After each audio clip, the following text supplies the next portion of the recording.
ഞങ്ങൾക്ക് വേണ്ടി കാൽവറിക്കുന്നിൽ യാഗമായ ഞങ്ങളുടെ പൊന്നു കർത്താവേ, ഇത്രമാത്രം ഞങ്ങളെ സ്നേഹിക്കുവാൻ,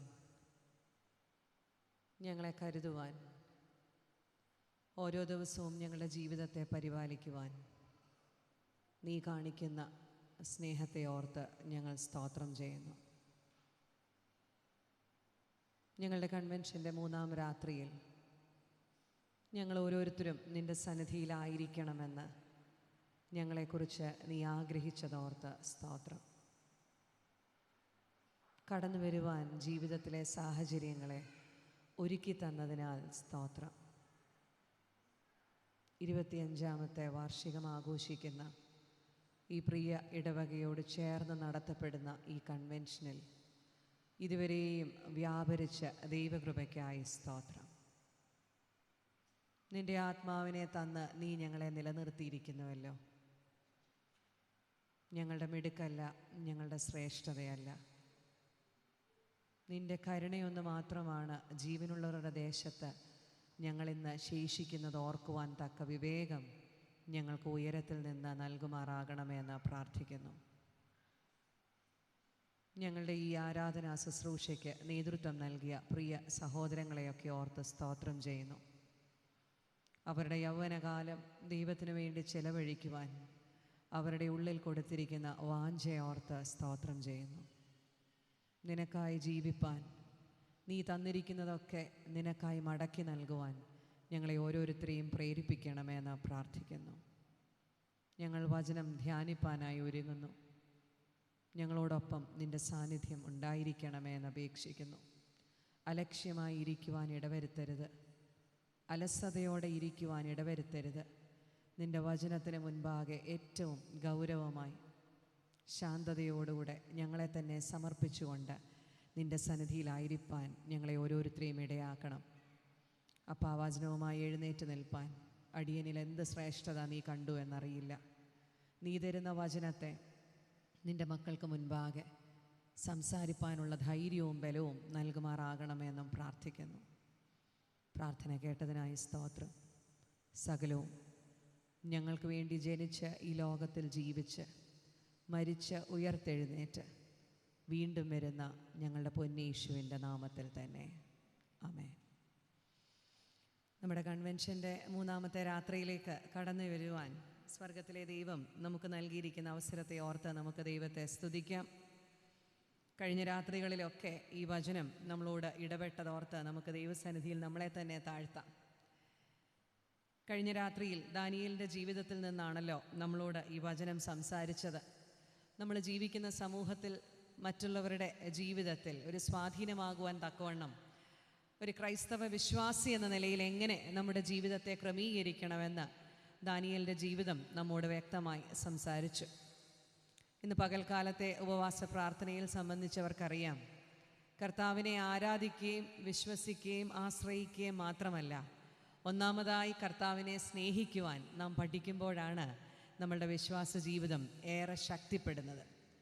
അതുകൊണ്ട് കർത്താവിനെ സ്നേഹിക്കുന്നവരായി ഈ ലോകത്ത് കാണപ്പെടുവാനും നമ്മുടെ തലമുറകളെ അത്തരത്തിൽ ഒരു സ്നേഹബന്ധത്തിലേക്ക് വളർത്തിയെടുക്കുവാനുമുള്ള വലിയൊരു ഉദ്ബോധനം നമുക്ക് ഇന്ന് പകൽക്കാലം ലഭിച്ചു. ഇന്ന് രാത്രികാലം നാം ധ്യാനിക്കുന്ന വേദഭാഗം അപ്പോസ്തലന്മാരുടെ പ്രവർത്തികൾ 6-ാം അധ്യായം 1 മുതൽ 8 വരെയുള്ള വാക്യങ്ങൾ വായിക്കുവാൻ ഞാൻ ആഗ്രഹിക്കുകയാണ്. അപ്പോസ്തല പ്രവർത്തികൾ 6-ാം അധ്യായം 1 മുതൽ 8 വരെ. Acts of the apostles chapter 6 versus 1 through 8. ആ കാലത്ത് ശിഷ്യന്മാർ പെരുകി വരുമ്പോൾ തങ്ങളുടെ വിധവമാരെ ദിനം പ്രതിയുള്ള ശുശ്രൂഷയിൽ ഉപേക്ഷയായി വിചാരിച്ചു എന്ന് യവന ഭാഷക്കാർ എബ്രായ ഭാഷക്കാരുടെ നേരെ പിറുപിറുത്തു. 12 ശിഷ്യന്മാരുടെ കൂട്ടത്തെ വിളിച്ചു വരുത്തി, ഞങ്ങൾ ദൈവവചനം ഉപേക്ഷിച്ച് മേശകളിൽ ശുശ്രൂഷ ചെയ്യുന്നത് യോഗ്യമല്ല.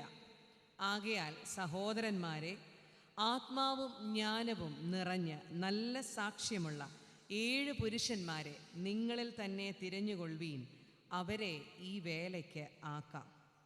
ഞങ്ങളോ പ്രാർത്ഥനയിലും വചന ശുശ്രൂഷയിലും ഉറ്റിരിക്കും എന്ന് പറഞ്ഞു.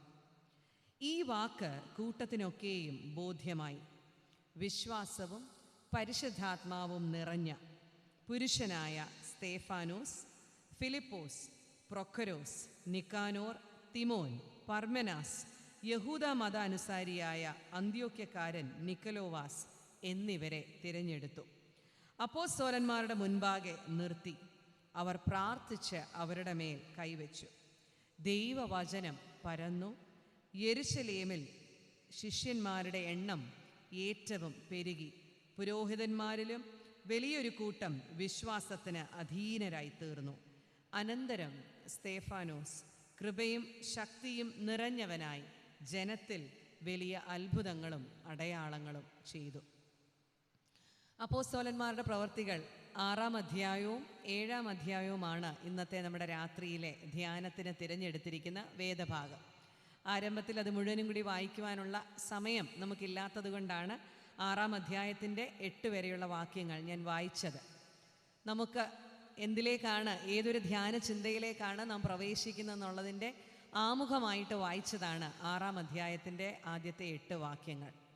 ഈ ഒരു ഭാഗത്തിൻ്റെ പശ്ചാത്തലം, കർത്താവിൻ്റെ സ്വർഗാരോഹണത്തിന് ശേഷം ശിഷ്യന്മാരൊക്കെ പരിശുദ്ധാത്മാ അഭിഷേകത്താൽ അനേക ഇടങ്ങളിൽ പോയി കർത്താവിൻ്റെ വചനം സുവിശേഷിക്കുകയും അനേകരെ അവരുടെ ശിഷ്യഗണത്തിലേക്ക് ചേർക്കുകയും ചെയ്യുന്ന സമയമാണ്. ഈ സമയത്ത് അവരുടെ ശുശ്രൂഷ വേളയിൽ ഒരു ചെറിയ ക്രൈസിസ് ഉണ്ടാകുന്നു. വിധവമാരായിട്ടുള്ളവരുടെ മേശമേൽ ശുശ്രൂഷിക്കുന്നവർ, അവർക്ക് വേണ്ടുന്നത്ര വിധത്തിൽ അവരെ കരുതാത്ത ഒരു അനുഭവം ഉണ്ടാകുന്നു. അതുകൊണ്ട് ഇവിടെ യവന ഭാഷക്കാർ വന്ന് എബ്രായ ഭാഷക്കാരോട് പറയുകയാണ്, വിധവമാരെ വേണ്ടുന്ന വിധത്തിൽ നിങ്ങളുടെ കൂട്ടത്തിലുള്ളവരൊന്നും കരുതുന്നില്ല. അപ്പോൾ ശിഷ്യന്മാർ ഒരുമിച്ച് കൂടി ഒരു തീരുമാനം എടുക്കുകയാണ്, മേശമേലുള്ള ശുശ്രൂഷയ്ക്ക് വേണ്ടി നമുക്കൊരു 7 പേരെ തിരഞ്ഞെടുക്കാം. ഈ തെരഞ്ഞെടുപ്പിന് വേണ്ടി അവർ വെച്ചിരിക്കുന്ന മാനദണ്ഡമാണ് അവിടുത്തെ 3-ാമത്തെ വാക്യത്തിൽ നാം വായിക്കുന്നത്. ആകയാൽ സഹോദരന്മാരെ, ആത്മാവും ജ്ഞാനവും നിറഞ്ഞ് നല്ല സാക്ഷ്യമുള്ള 7 പുരുഷന്മാരെ നിങ്ങളിൽ തന്നെ തിരഞ്ഞുകൊള്ളുവീൻ. അവരെ ഈ വേലയ്ക്ക് ആക്കാം. ഏത് വേലയ്ക്കാണ്?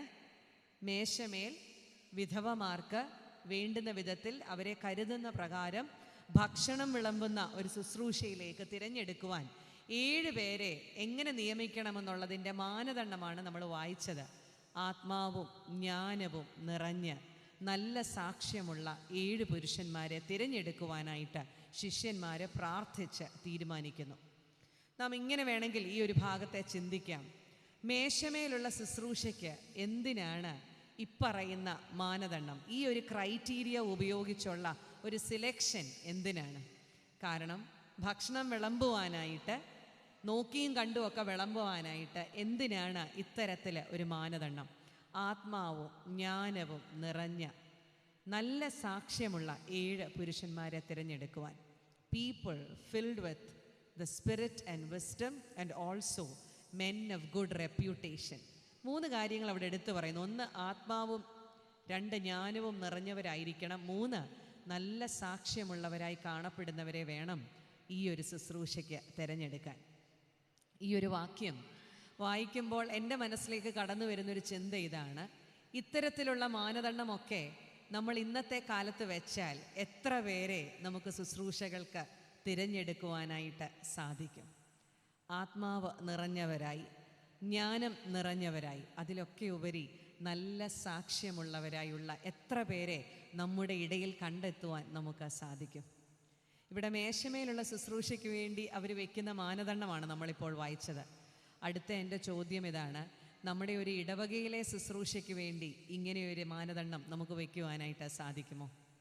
നമ്മളുടെ കമ്മിറ്റികളിൽ പ്രവർത്തിക്കുവാൻ, ഇടവകയിലെ വ്യത്യസ്തമായ നിയോഗങ്ങളൊക്കെ ഏൽപ്പിക്കുവാൻ നല്ല സാക്ഷ്യമുള്ളവർ മതി എന്ന് പറഞ്ഞാൽ നമ്മുടെയൊക്കെ ഇടവകകൾ ഒരുപക്ഷെ അടഞ്ഞു കിടക്കേണ്ടുന്നതായി വരും. കാരണം ഇന്ന് നാം ജീവിക്കുന്ന സമൂഹത്തിൽ നല്ല സാക്ഷ്യമുള്ളവരെ, ആത്മാവ് നിറഞ്ഞവരെ, ജ്ഞാനം നിറഞ്ഞ എത്ര പേരെ നമുക്ക് കണ്ടെത്താനായി സാധിക്കും?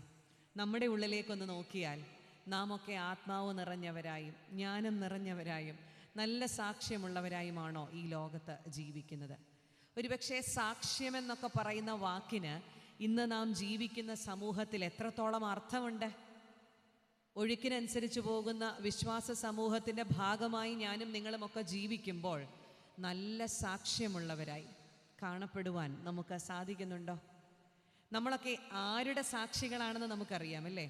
സുവിശേഷത്തിൻ്റെ സാക്ഷികളാണ്, ക്രിസ്തുവിൻ്റെ സാക്ഷികളാണ്. എന്താണ് സാക്ഷി എന്ന് പറയുന്ന വാക്കിൻ്റെ അർത്ഥം? നാം എന്തിൽ വിശ്വസിക്കുന്നോ, നാം ആരിൽ വിശ്വസിക്കുന്നോ, നമ്മളുടെ ഐഡൻറ്റിറ്റി എന്തിലാണോ, നമ്മുടെ ജീവിതത്തിൻ്റെ എല്ലാ മേഖലയിലും ആ ഐഡൻറ്റിറ്റിയെ കാഴ്ചവെക്കുമ്പോഴാണ് നമ്മളൊക്കെ യഥാർത്ഥ സാക്ഷികളാണെന്ന് പറയുവാൻ, അവകാശപ്പെടുവാൻ നമുക്ക് സാധിക്കുന്നത്. അങ്ങനെയാണെങ്കിൽ അത്തരത്തിലൊരു സാക്ഷ്യം നിർവഹിക്കുവാൻ നാം ജോലി ചെയ്യുന്ന ഇടങ്ങളിൽ നമുക്ക് സാധിക്കുന്നുണ്ടോ? നമ്മുടെ കുടുംബ ബന്ധങ്ങളിൽ ക്രിസ്തുവിൻ്റെ നല്ലൊരു സാക്ഷിയാണോ? നമ്മുടെ അയൽ ബന്ധങ്ങളൊക്കെ ഇത്തരത്തിൽ ക്രിസ്തുവിൻ്റെ സാക്ഷ്യത്വം വഹിക്കുന്നവരായി നമുക്ക് ജീവിക്കുവാൻ സാധിക്കുന്നുണ്ടോ? നമ്മുടെ സാഹോദര്യ ബന്ധങ്ങളൊക്കെ എപ്രകാരമാണ്? എവിടെയാണ് ക്രൈസ്തവ സാക്ഷ്യം എൻ്റെയും നിങ്ങളുടെയും ജീവിതത്തിൽ ഏറ്റവും മനോഹരമായി നിർവഹിക്കുവാൻ നമുക്ക് സാധിക്കുന്നത്? നമ്മുടെ ഈ ഒരു സമൂഹത്തിൽ, ആരാധനാ സമൂഹത്തിൻ്റെ ഭാഗമായി ഞാനും നിങ്ങളും ജീവിക്കുമ്പോൾ ഇവിടെ നമുക്കൊരു ക്രൈസ്തവ സാക്ഷിയാകുവാൻ സാധിക്കുന്നുണ്ടോ? ക്രിസ്തുവിൻ്റെ സാക്ഷികളാണെന്ന് പറയുവാൻ നമുക്ക് സാധിക്കുന്നുണ്ടോ? അതോ പാട്ട് പാടുമ്പോഴും വചനം കേൾക്കുമ്പോഴും പ്രാർത്ഥിക്കുമ്പോഴും മാത്രം ക്രിസ്തുവിനെ വിളിക്കുന്നവരും, ഈ ആരാധനാലയത്തിൻ്റെ പടി ഇറങ്ങിക്കഴിയുമ്പോൾ നമുക്ക് തോന്നുന്നത് പോലെ തിങ്കളാഴ്ച മുതൽ ശനിയാഴ്ച വരെ എങ്ങനെയും ജീവിക്കാം, ഞായറാഴ്ച മാത്രം വിശുദ്ധരായി ജീവിച്ചാൽ മതി എന്നുള്ളൊരു ബോധം നമ്മെ ഈ കാലഘട്ടത്തിൽ വല്ലാതെ ഭരിക്കുന്നില്ലേ? ഒരു സീക്രട്ട് സ്പേസും ഒരു സെക്യുലർ സ്പേസും വളരെ ഡിസ്റ്റിങ്ക്റ്റായി പ്രവർത്തിക്കുന്ന ഒരു കാലഘട്ടത്തിൽ എൻ്റെയും നിങ്ങളുടെയും സാക്ഷ്യം എപ്രകാരമാണ്? അതുകൊണ്ട് ഈ 6-ാം അധ്യായത്തിലെ 3-ാമത്തെ വാക്യം നമ്മളുടെയൊക്കെ ജീവിതത്തിൽ വളരെ പ്രസക്തമാകേണ്ടുന്ന വാക്യമാണ്. ആത്മാവും ജ്ഞാനവും നിറഞ്ഞവരായി നല്ല സാക്ഷ്യമുള്ളവരായി കാണപ്പെടുന്ന ഇടത്താണ് ക്രിസ്തു ഏൽപ്പിക്കുന്ന ഉത്തരവാദിത്വത്തെ, നിയോഗത്തെയൊക്കെ ഏറ്റെടുക്കുവാൻ എനിക്കും നിങ്ങൾക്കും സാധിക്കുന്നത്. എന്നാൽ ഇന്നത്തെ നമ്മുടെ ധ്യാനം സ്തേഫാനോസ് എന്ന് പറയുന്ന വ്യക്തിയെക്കുറിച്ചായതുകൊണ്ട് കൂടുതൽ ഞാൻ ആ വാക്യത്തിൽ തന്നെ നിൽക്കുന്നില്ല. അവിടെ നിന്ന് നമ്മൾ മുൻപോട്ട് വായിക്കുമ്പോൾ 5-ാമത്തെ വാക്യം ഇങ്ങനെയാണ് പറയുന്നത്: ഈ വാക്ക് കൂട്ടത്തിനൊക്കെയും ബോധ്യമായി വിശ്വാസവും പരിശുദ്ധാത്മാവും നിറഞ്ഞ പുരുഷനായ സ്തേഫാനോസിനൊപ്പം പല പേരുകളും അവിടെ പറയുന്നുണ്ട്. എന്നാൽ സ്തേഫാനോസ് എന്ന് പറയുന്ന കഥാപാത്രത്തിലേക്ക് ഈ 6ഉം 7ഉം അധ്യായങ്ങൾ വളരെ ശ്രദ്ധ ചെലുത്തുന്നത് കൊണ്ടാണ് സ്തേഫാനോസിനെ കുറിച്ച് ഈ സന്ധ്യയിൽ ധ്യാനിക്കുവാനായിട്ട് ഞാൻ ആഗ്രഹിക്കുന്നത്. ഇവിടെ സ്തേഫാനോസ് എന്ന് പറയുന്ന വ്യക്തി ആരാണ് എന്ന് ആദ്യമേ തന്നെ മനസ്സിലാക്കണം. യേശു കർത്താവിനോടൊപ്പം സഞ്ചരിച്ചിരുന്നൊരു വ്യക്തിയല്ല സ്തേഫാനോസ്. കർത്താവിൻ്റെ ഇമ്മീഡിയറ്റ് ഡിസൈപ്പിൾസ് ആയിരുന്ന ശിഷ്യഗണത്തിൽ പെട്ടിരുന്ന വ്യക്തിയുമല്ല. 12 ശിഷ്യന്മാരിൽ ഒരുവനായിരുന്നില്ല സ്തേഫാനോസ്. കർത്താവിൻ്റെ അത്ഭുതങ്ങളും അടയാളങ്ങളും ഒക്കെ നേരിട്ട് ദർശിക്കുവാനുള്ള ഭാഗ്യം ലഭിച്ചവനുമായിരുന്നില്ല സ്തേഫാനോസ്. എപ്പോഴാണ് സ്തേഫാനോസ് ഈ കർത്താവിനെ അറിയുന്നത്? കർത്താവ് മരിച്ചു, ഉയർത്തെഴുന്നേറ്റു, ശിഷ്യന്മാർക്ക് കൊടുക്കേണ്ടുന്ന ഇൻസ്ട്രക്ഷൻസ് ഒക്കെ കൊടുക്കുന്നു. നാളുകൾക്ക് ശേഷം കർത്താവ് സ്വർഗാരോഹണം ചെയ്യുന്നു. കർത്താവിൻ്റെ സ്വർഗാരോഹണത്തിന് ശേഷം, after the ascension of Jesus into heaven, നമുക്കറിയാവുന്നതുപോലെ പരിശുദ്ധാത്മാവിൻ്റെ അഭിഷേകം ലഭിച്ച ശിഷ്യന്മാർ ഏറെ ശക്തി പ്രാപിച്ച് ആ പ്രദേശങ്ങളിലൊക്കെയും ക്രിസ്തുവിനെ സുവിശേഷിക്കുന്നതായിട്ട് നാം വായിക്കുന്നുണ്ട്. അങ്ങനെ കർത്താവിനെക്കുറിച്ച് കർത്താവിൻ്റെ ശിഷ്യന്മാരിലൂടെ അറിയുവാനുള്ള ഭാഗ്യം ലഭിച്ചവനാണ് സ്തേഫാനോസ്. എന്നാൽ എന്നു മുതൽ ഈ യേശു എന്ന് പറയുന്ന കർത്താവിനെ സ്തേഫാനോസ് അറിഞ്ഞോ, അന്നു മുതൽ ഈ യേശു സ്തേഫാനോസിൻ്റെ ജീവിതത്തിൻ്റെ ഭാഗമായി മാറുന്നു. നമ്മളിപ്പോൾ പാടിയ പാട്ടിൽ പറഞ്ഞ പോലെ സ്തേഫാനോസിൻ്റെ നിക്ഷേപം ക്രിസ്തുവിലായി മാറി, സ്തേഫാനോസിൻ്റെ ഹൃദയം ക്രിസ്തുവിലായി മാറി. അങ്ങനെ മാറിയ ഒരു മനുഷ്യനെന്ന് പറയുമ്പോൾ നമ്മളും സ്തേഫാനോസും ഒക്കെ ഏകദേശം ഒരുപോലെയാണ്. കർത്താവിനോടൊപ്പം സഞ്ചരിക്കുവാനുള്ള ഭാഗ്യം നമുക്ക് ലഭിച്ചിട്ടില്ല. കർത്താവിൻ്റെ സൗഖ്യദായക ശുശ്രൂഷയോ അവൻ്റെ വചനഘോഷണോ ഒന്നും കർത്താവിനോടൊപ്പം ഇരുന്ന് അനുഭവിക്കുവാനുള്ള ഭാഗ്യം നമുക്ക് ലഭിച്ചിട്ടില്ല. കർത്താവിൻ്റെ മരണം നാം ആരും കണ്ണുകൊണ്ട് കണ്ടില്ല, ഉയർത്തെഴുന്നേൽപ്പ് കണ്ടില്ല, കർത്താവിൻ്റെ സ്വർഗാരോഹണവും നമ്മളാരും നേരിട്ട് കണ്ടിട്ടില്ല. പക്ഷേ ജനിച്ച നാൾ മുതൽ ഈ വിശ്വാസ പൈതൃകത്തിലൂടെ കർത്താവിനെ രുചിച്ചറിയുവാനുള്ള ഭാഗ്യം എനിക്കും നിങ്ങൾക്കും ലഭിച്ചിട്ടുണ്ട്. അങ്ങനെയാണെങ്കിൽ നമ്മെ പോലെ തന്നെ സ്തേഫാനോസും കർത്താവിൻ്റെ ശിഷ്യന്മാരിൽ നിന്ന് ലഭിച്ച അറിവോടുകൂടെ ക്രിസ്തുവിനെ രുചിച്ചറിഞ്ഞവനാണ്. എന്നാൽ അറിഞ്ഞ നിമിഷം മുതൽ കർത്താവിൽ ജീവിച്ചവനാണ് സ്തേഫാനോസ് എന്നുള്ളതാണ് നമ്മളുടെ മുൻപിൽ സ്തേഫാനോസ് ഒരു വെല്ലുവിളിയായി മാറുന്നത്. ഇവിടെ സ്തേഫാനോസിനെ ഇൻട്രൊഡ്യൂസ് ചെയ്യുന്നത് തന്നെ വിശ്വാസവും പരിശുദ്ധാത്മാവും നിറഞ്ഞ പുരുഷനായ സ്തേഫാനോസ്. Stephen filled with faith and the holy spirit. വിശ്വാസവും പരിശുദ്ധാത്മാവും നിറഞ്ഞവനായ സ്തേഫാനോസ്.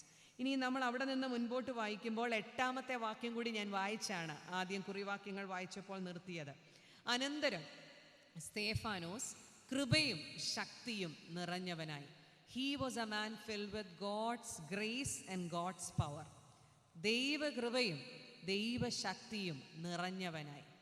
ഒന്നാമതായിട്ട് ഈ രാത്രി സ്തേഫാനോസ് എന്ന് പറയുന്ന വ്യക്തി നമ്മോട് സംസാരിക്കുന്നത് സ്തേഫാനോസിൻ്റെ ജീവിതത്തിൽ നിറഞ്ഞു നിന്നിരുന്നത് വിശ്വാസവും പരിശുദ്ധാത്മാവും ദൈവകൃപയും ദൈവശക്തിയുമാണ്. സ്തേഫാനോസ് എന്ന് പറയുന്ന മനുഷ്യനെ നമുക്ക് മുൻപിലേക്ക് പരിചയപ്പെടുത്തുന്നത് തന്നെ അങ്ങനെയാണ്. നമ്മളോടുള്ളൊരു ചോദ്യം ചോദിക്കട്ടെ, നമ്മളെ മറ്റൊരാൾ എങ്ങനെയാണ് പരിചയപ്പെടുത്തുന്നത്? നമുക്കൊക്കെ നമ്മളുടെ പേര് പറയുവാൻ, നമ്മളുടെ പാരമ്പര്യം പറയുവാൻ, നമ്മൾ ഇന്ന ആളുടെ മക്കളാണ്, ഇന്ന ദേശത്ത് ജനിച്ചു വളർന്നു, ഇന്ന ഇടവകയിലെ അംഗമാണ് എന്നൊക്കെ പറയുന്നതിലേറെ അഭിമാനം കൊള്ളുന്നവരാണ്. എന്നാൽ സ്തേഫാനോസിനെ ഇവിടെ നമുക്ക് മുൻപിൽ പരിചയപ്പെടുത്തുമ്പോൾ അവൻ്റെ അപ്പൻ്റെ പേര് പറയുന്നില്ല, അവൻ ഏത് ദേശക്കാരനാണെന്ന് പറയുന്നില്ല, അവൻ്റെ കുടുംബ മഹിമ പറയുന്നില്ല, പാരമ്പര്യത്തിനൊന്നും പ്രത്യേകിച്ച് പ്രാധാന്യമില്ല.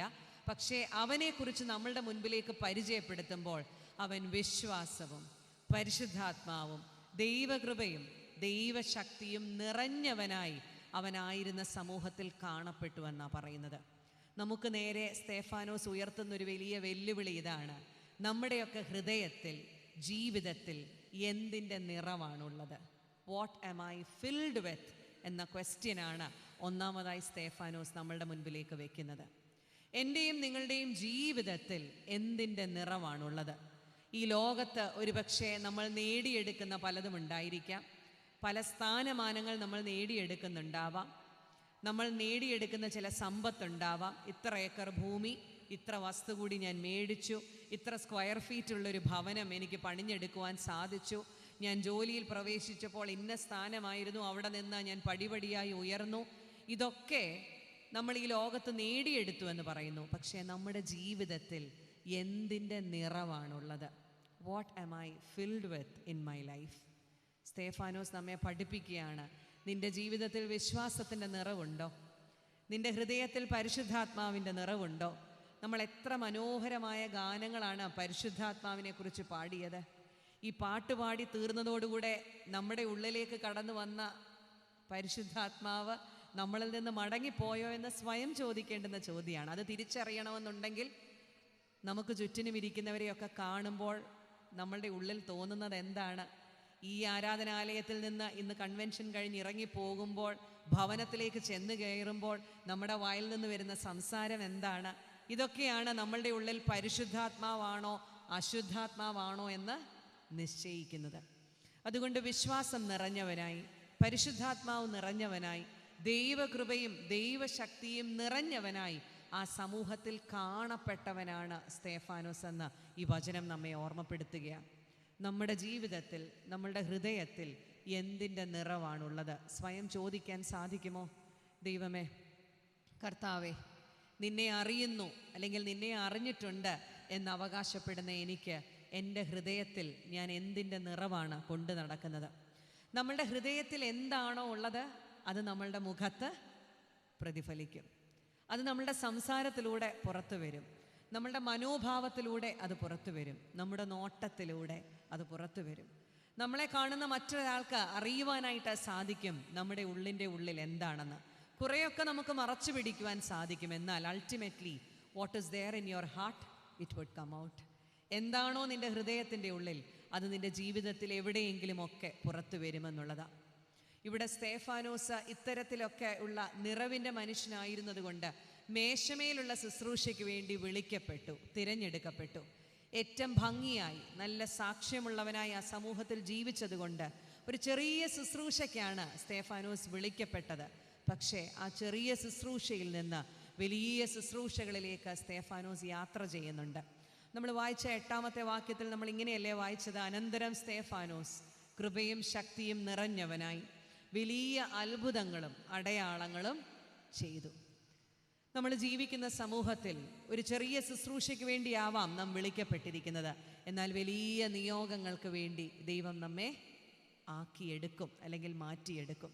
അതുകൊണ്ടാണല്ലോ ഈ ചെറിയവരിൽ നിങ്ങൾ ചെയ്തതെന്ന് കർത്താവ് പറയുന്നത്, അല്ലേ? ചെറിയതിലേക്ക് നാം ഫോക്കസ് ചെയ്യുമ്പോൾ വലിയ ശുശ്രൂഷകളൊക്കെ അതിൻ്റെ പിന്നാലെ വരും. ചെറിയ ശുശ്രൂഷകളിൽ നമ്മൾ എത്രത്തോളം വിശ്വസ്തത കാണിക്കുന്നോ, വലിയ നിയോഗങ്ങൾ, വലിയ ഉത്തരവാദിത്തങ്ങൾ നമ്മെ തേടിയെത്തുമെന്നുള്ളതാണ്. കാരണം കർത്താവിൻ്റെ ഒരു വലിയ ശുശ്രൂഷ അങ്ങനെയാണ്. നമ്മുടെ ക്വാളിഫിക്കേഷനോ, നമ്മുടെ മിടുക്കോ, നമ്മളുടെ ശ്രേഷ്ഠതയോ, നമ്മുടെ യോഗ്യതയോ ഒന്നും നോക്കാതെയാണ് ക്രിസ്തു നമ്മെ ഒരു ശുശ്രൂഷയ്ക്ക് വേണ്ടി വിളിക്കുന്നത്. And it is very rightly said, God qualifies the unqualified. യോഗ്യതയില്ലാത്തവരെ യോഗ്യതയുള്ളവരാക്കി മാറ്റുവാൻ സ്വർഗത്തിലെ കർത്താവിന് കഴിയുമെന്നുള്ളതാണ്. നമുക്ക് പലപ്പോഴും തോന്നാറില്ലേ, എനിക്കതിനൊന്നുമുള്ള കഴിവുകളില്ല, എന്നെക്കൊണ്ട് എന്ത് സാധിക്കും? പലപ്പോഴും ഒരു ഇടവകയോട് ചേർന്നൊക്കെ ശുശ്രൂഷിക്കുമ്പോൾ നമ്മളോട് ചില ഉത്തരവാദിത്തങ്ങൾ ഏറ്റെടുക്കണമെന്ന് പറയുമ്പോൾ നമ്മൾ ആദ്യം പറയുന്നത് എന്താ? എനിക്കതിനുള്ള കഴിവൊന്നുമില്ല, എന്നെക്കൊണ്ടത് സാധിക്കത്തില്ല. എന്നാൽ നമ്മെ തന്നെ വിശ്വസ്തരായി കർത്താവിൻ്റെ കരത്തിലേക്ക് സമർപ്പിച്ചു കൊടുക്കുമ്പോൾ ആ ഉത്തരവാദിത്തത്തിന്, ആ നിയോഗത്തിന്, ആ ശുശ്രൂഷയ്ക്ക് വേണ്ടുന്നതായ സകല യോഗ്യതകളും സ്വർഗത്തിലെ കർത്താവ് നമുക്ക് നൽകുമെന്നുള്ളതാണ്. അല്ലാതെ നിങ്ങളുടെ മുൻപിൽ നിൽക്കുവാൻ എനിക്ക് എന്ത് യോഗ്യതയാണെന്ന് ഞാൻ പലപ്പോഴും ചിന്തിച്ചിട്ടുണ്ട്. എനിക്കൊരു തിയോളജിക്കൽ കോളേജിൻ്റെ ബാക്ക്ഗ്രൗണ്ട് ഒന്നും ഇല്ലാത്തൊരു വ്യക്തിയാണ്. എന്നാൽ ഈ വചനവുമായി നിങ്ങളുടെ മുൻപിൽ എഴുന്നേറ്റ് നിൽക്കുവാൻ എന്നെ ബലപ്പെടുത്തുന്നത് അവൻ നൽകുന്ന യോഗ്യത മാത്രമാണ്. അതാണ് നിങ്ങളുടെ മുൻപിൽ നിൽക്കുവാൻ എനിക്ക് ലഭിക്കുന്ന ഉള്ളിലെ ശക്തി എന്ന് പറയുന്നതും. അതുകൊണ്ട് നമ്മളെ വിശ്വസ്തരായി കർത്താവിൻ്റെ സന്നിധിയിലേക്ക് താഴ്ത്തി കൊടുക്കുമ്പോൾ സ്തേഫാനോസിനെ ശക്തീകരിച്ച ദൈവകൃപയും ദൈവശക്തിയും നിറഞ്ഞവനായി അവൻ അത്ഭുതങ്ങളും അടയാളങ്ങളും പ്രവർത്തിച്ചുവെന്നാണ് പറയുന്നത്. അതുകൊണ്ട് ദൈവത്തിൻ്റെ കൃപയും ദൈവത്തിൻ്റെ ശക്തിയും നിറഞ്ഞവരായി ജീവിക്കുവാൻ നമുക്ക് സാധിക്കണം. ഇതിനൊരൊറ്റ മാർഗമേ ഉള്ളൂ. വിശ്വാസവും പരിശുദ്ധാത്മാവും നിറഞ്ഞവനായ സ്തേഫാനോസ് അവനെ തന്നെ ചെറിയ ശുശ്രൂഷകൾക്ക് ദൈവത്തിൻ്റെ മുൻപാകെ സമർപ്പിച്ചു കൊടുത്തു. അതുകൊണ്ട് ഒന്നാമതായി സ്തേഫാനോസ് നമ്മോട് ചോദിക്കുന്ന ചോദ്യം, നിൻ്റെ ഹൃദയത്തിൽ, നിൻ്റെ ജീവിതത്തിൽ എന്തിൻ്റെ നിറവാണ് നിനക്കുള്ളത് എന്ന് നീ തിരിച്ചറിയണം. എന്തിൻ്റെ നിറവാണ് എനിക്കുള്ളതെന്ന് ഞാൻ തിരിച്ചറിയണം. ഇതെങ്ങനെയാണ് സ്തേഫാനോസിൻ്റെ ജീവിതത്തിൽ വെളിപ്പെട്ടതെന്ന് നമുക്ക് വായിച്ച് മനസ്സിലാക്കുവാൻ ഇതേ അധ്യായത്തിൻ്റെ അവസാനത്തെ വാക്യം മാത്രം ഒന്ന് ഞാൻ വായിക്കട്ടെ. 6-ാം അധ്യായത്തിൻ്റെ 15-ാം വാക്യം, ന്യായാധിപ സംഘത്തിൽ ഇരുന്നവർ എല്ലാവരും അവനെ ഉറ്റുനോക്കി അവൻ്റെ മുഖം ഒരു ദൈവദൂതൻ്റെ മുഖം പോലെ കണ്ടു. ന്യായാധിപ സംഘത്തിൽ ഇരുന്നവർ എല്ലാവരും അവനെ ഉറ്റുനോക്കി അവൻ്റെ മുഖം ഒരു ദൈവദൂതൻ്റെ മുഖം പോലെ കണ്ടു. ഇതിനിടയിൽ ചില കാര്യങ്ങൾ സംഭവിക്കുന്നുണ്ട്. സ്തേഫാനോസ് ദൈവകൃപയും ശക്തിയും നിറഞ്ഞവനായി അത്ഭുതങ്ങളും അടയാളങ്ങളും ഒക്കെ പ്രവർത്തിക്കാൻ തുടങ്ങിയപ്പോൾ യഹൂദ മതത്തിൽ വിശ്വസിച്ചിരുന്ന, ക്രിസ്തുവിനെ അംഗീകരിക്കാത്ത, ക്രിസ്തുവിനെ വിശ്വസിക്കാത്ത യഹൂദന്മാരുടെ ഉള്ളിലൊരു ഭയമുണ്ടായി. അവരൊക്കെ കരുതിയിരുന്നത് യേശു എന്ന് പറയുന്ന നേതാവിനെ ക്രൂശിലേക്ക് അയച്ചു കഴിഞ്ഞാൽ പിന്നെ ഈ ഒരു മൂവ്മെൻറ്റ് അതോടുകൂടെ നിൽക്കുമെന്നാണ് അവർ കരുതിയത്. അതുകൊണ്ടാണ് യേശുവിനെ ക്രൂശിക്കുവാനായി അവർ ശ്രമിച്ചതും യേശുവിനെ ക്രൂശിച്ചതും. എന്നാൽ യേശുവിനെ ക്രൂശിച്ചതോടുകൂടെ ക്രിസ്തു തീരുന്നില്ല, മറിച്ച് 3-ാം ദിവസം ക്രിസ്തു ഉയർത്തെഴുന്നേൽക്കുകയും അവൻ്റെ ശിഷ്യന്മാരെ കൂട്ടി വരുത്തി അതുവരെ ഇല്ലാതിരുന്ന ശക്തി അവരിലേക്ക് പകരുകയും ചെയ്തവനാണ് ക്രിസ്തു. ഇപ്പോൾ ക്രിസ്തുവിനെ പോലെ മറ്റ് ചില നേതാക്കൾ ഈ ഒരു മൂവ്മെൻറ്റിനോട് ചേർന്ന് വളർന്നു വരുന്നത് അവർ കാണുന്നു. സ്തേഫാനോസ് കൃപയും ശക്തിയും നിറഞ്ഞവനായി അനേക അത്ഭുതങ്ങളും അടയാളങ്ങളും ചെയ്യുന്നുവെന്ന് മാത്രമല്ല, സ്തേഫാനോസിൻ്റെ വായിൽ നിന്ന് വരുന്ന വാക്കുകളോട് ഒത്തു നിൽക്കുവാനൊന്നും യഹൂദന്മാർക്ക് സാധിക്കുന്നില്ല. അവിടെ എഴുതിയിരിക്കുന്നത് അവനോട് തർക്കിച്ച് ജയിക്കുവാൻ അവർക്കാർക്കും സാധിക്കുന്നില്ല. അപ്പോൾ പിന്നെ അവർ തീരുമാനമെടുക്കുകയാണ്, എങ്ങനെയെങ്കിലും യേശുവിനെ ഇല്ലാതാക്കിയതുപോലെ ഈ സ്തേഫാനോസിനെയും ഇല്ലാതാക്കണം. എങ്ങനെയെങ്കിലും ഇവനെതിരെ ചില കള്ളസാക്ഷികളെയൊക്കെ നിരത്തി ഇവൻ്റെ ജീവനും നാം അപഹരിച്ചു കഴിഞ്ഞാൽ ഈ ഒരു നേതാവിനോടുകൂടെ പല കാര്യങ്ങൾക്കും ഒരു തീരുമാനമാകും. അങ്ങനെ അവിടെ കൂടി വന്ന കുറേ യഹൂദന്മാർ ചേർന്ന് ഈ സ്തേഫാനോസിനെതിരെ കുറേ കള്ളസാക്ഷ്യം കുറേ പേരെ കൊണ്ട് പറയിപ്പിക്കുകയാണ്. ഈ കള്ളസാക്ഷികളൊക്കെ ഈ സ്തേഫാനോസിനെതിരെ സംസാരിച്ചു കഴിഞ്ഞപ്പോൾ ന്യായാധിപ സംഘം, സൻഹെദ്രിൻ എന്ന് പറയുന്ന ന്യായാധിപ സംഘം അവിടെ ഒരുമിച്ച് ചേർന്ന് വരുന്നു. എന്നിട്ട് സ്തേഫാനോസിനെ കുറ്റം വിധിക്കുവാനായി അവർ ഒരുങ്ങുകയാണ്. ഈ ഒരു പശ്ചാത്തലത്തിലാണ് നമ്മളിപ്പോൾ വായിച്ച 15-ാമത്തെ വാക്യം. ഇങ്ങനെ നമ്മൾ വായിക്കുന്നു: ന്യായാധിപ സംഘത്തിൽ ഇരുന്നവർ എല്ലാവരും അവനെ ഉറ്റുനോക്കിയപ്പോൾ അവൻ്റെ മുഖം ഒരു ദൈവദൂതൻ്റെ മുഖം പോലെ കണ്ടു, ശോഭിക്കുന്നതായി കണ്ടു എന്നാണ് പറയുന്നത്. നമ്മളൊന്ന് ചിന്തിച്ച് നോക്കുക. സ്തേഫാനോസിനെ സഹായിക്കുവാനായിട്ടുള്ളവരല്ല അവൻ്റെ ചുറ്റിനും കൂടിയിരിക്കുന്നവർ. സ്തേഫാനോസിനെ അംഗീകരിക്കുവാനോ അവനെ അപ്രീഷിയേറ്റ് ചെയ്യുവാനോ അഭിനന്ദിക്കുവാനോ അനുമോദിക്കുവാനോ ഉള്ളവരല്ല അവൻ്റെ ചുറ്റിനും ഇരിക്കുന്നത്. അവൻ്റെ നേരെ കള്ളസാക്ഷ്യം പറഞ്ഞ് അവനെതിരെ കുറ്റം വിധിക്കുവാനായിട്ട് ഒരുങ്ങിയിരിക്കുന്നവർ. ഇതിനു ശേഷം ഇവിടെ എടുക്കുന്ന തീരുമാനമാണ് സ്തേഫാനോസിൻ്റെ ജീവിതത്തെക്കുറിച്ച് തന്നെ നിർണയിക്കുവാനായിട്ട് പോകുന്നത്. എന്നാൽ അങ്ങനെ തൻ്റെ ചുറ്റിനും കൂടിയിരിക്കുന്നവർക്ക് സ്തേഫാനോസിൻ്റെ മുഖത്തേക്ക് നോക്കിയപ്പോൾ അവൻ്റെ മുഖം ഒരു ദൈവദൂതൻ്റെ മുഖം ശോഭിക്കുന്നത് പോലെ കണ്ടുവെന്നാണ് പറയുന്നത്. എത്ര വ്യത്യസ്തമായ ഒരു അനുഭവമാണെന്ന് ഓർക്കണം. കാരണം നമ്മളൊക്കെയാണ് ആ ഒരു സാഹചര്യത്തിലെങ്കിൽ നമ്മളെ ഭരിക്കുന്ന വികാരം എന്തായിരിക്കും? ഭയമാണ്. കാരണം എന്താ? നമുക്ക് ചുറ്റിനും ഇരിക്കുന്നവർ നമ്മളുടെ മിത്രങ്ങളല്ല, ശത്രുക്കളാണെന്ന് നമുക്ക് വ്യക്തമായി അറിയാം. അങ്ങനെയുള്ള ഒരു കൂട്ടത്തിൻ്റെ മുൻപിലിരിക്കുമ്പോൾ, പ്രത്യേകിച്ച് അധികാരത്തിലുള്ളവരുടെ മുൻപിൽ നിൽക്കുമ്പോൾ, മാനുഷികമായി ഒരു മനുഷ്യൻ്റെ ഉള്ളിൽ തോന്നാവുന്നത് ഭയമാണ്. എന്നാൽ സ്തേഫാനോസിൻ്റെ മുഖത്ത് ഭയമല്ല വെളിപ്പെട്ട് വരുന്നത്, മറിച്ച് ഒരു ദൈവദൂതൻ്റെ മുഖം ശോഭിക്കുന്നത് പോലെ ഈ മനുഷ്യൻ്റെ മുഖം കാണപ്പെടുന്നു. ഈ മനുഷ്യൻ്റെ മുഖത്തെ ഭാവത്തെക്കുറിച്ചാണ് ഈ വാക്യം നമ്മളോട് പറയുന്നത്. എന്തുകൊണ്ടാണ് സ്തേഫാനോസിൻ്റെ മുഖം ഒരു ദൈവദൂതൻ്റെ മുഖം പോലെ ശോഭിച്ചത്? കാരണം അവൻ്റെ ഹൃദയത്തിൽ എന്താണുള്ളത്? വിശ്വാസവും പരിശുദ്ധാത്മാവും ദൈവകൃപയും ദൈവശക്തിയും നിറഞ്ഞവനായി കാണപ്പെട്ട സ്തേഫാനോസിൻ്റെ മുഖം ഒരു ദൈവദൂതൻ്റെ മുഖം പോലെ ശോഭിച്ചു. നമ്മളുടെയൊക്കെ മുഖത്തെ ഭാവം എന്താണ്? എപ്പോഴൊക്കെ നമ്മുടെ മുഖം ശോഭിക്കുന്നുണ്ട്, എപ്പോഴൊക്കെ നമ്മുടെ മുഖം വാടി പോകുന്നുണ്ട്.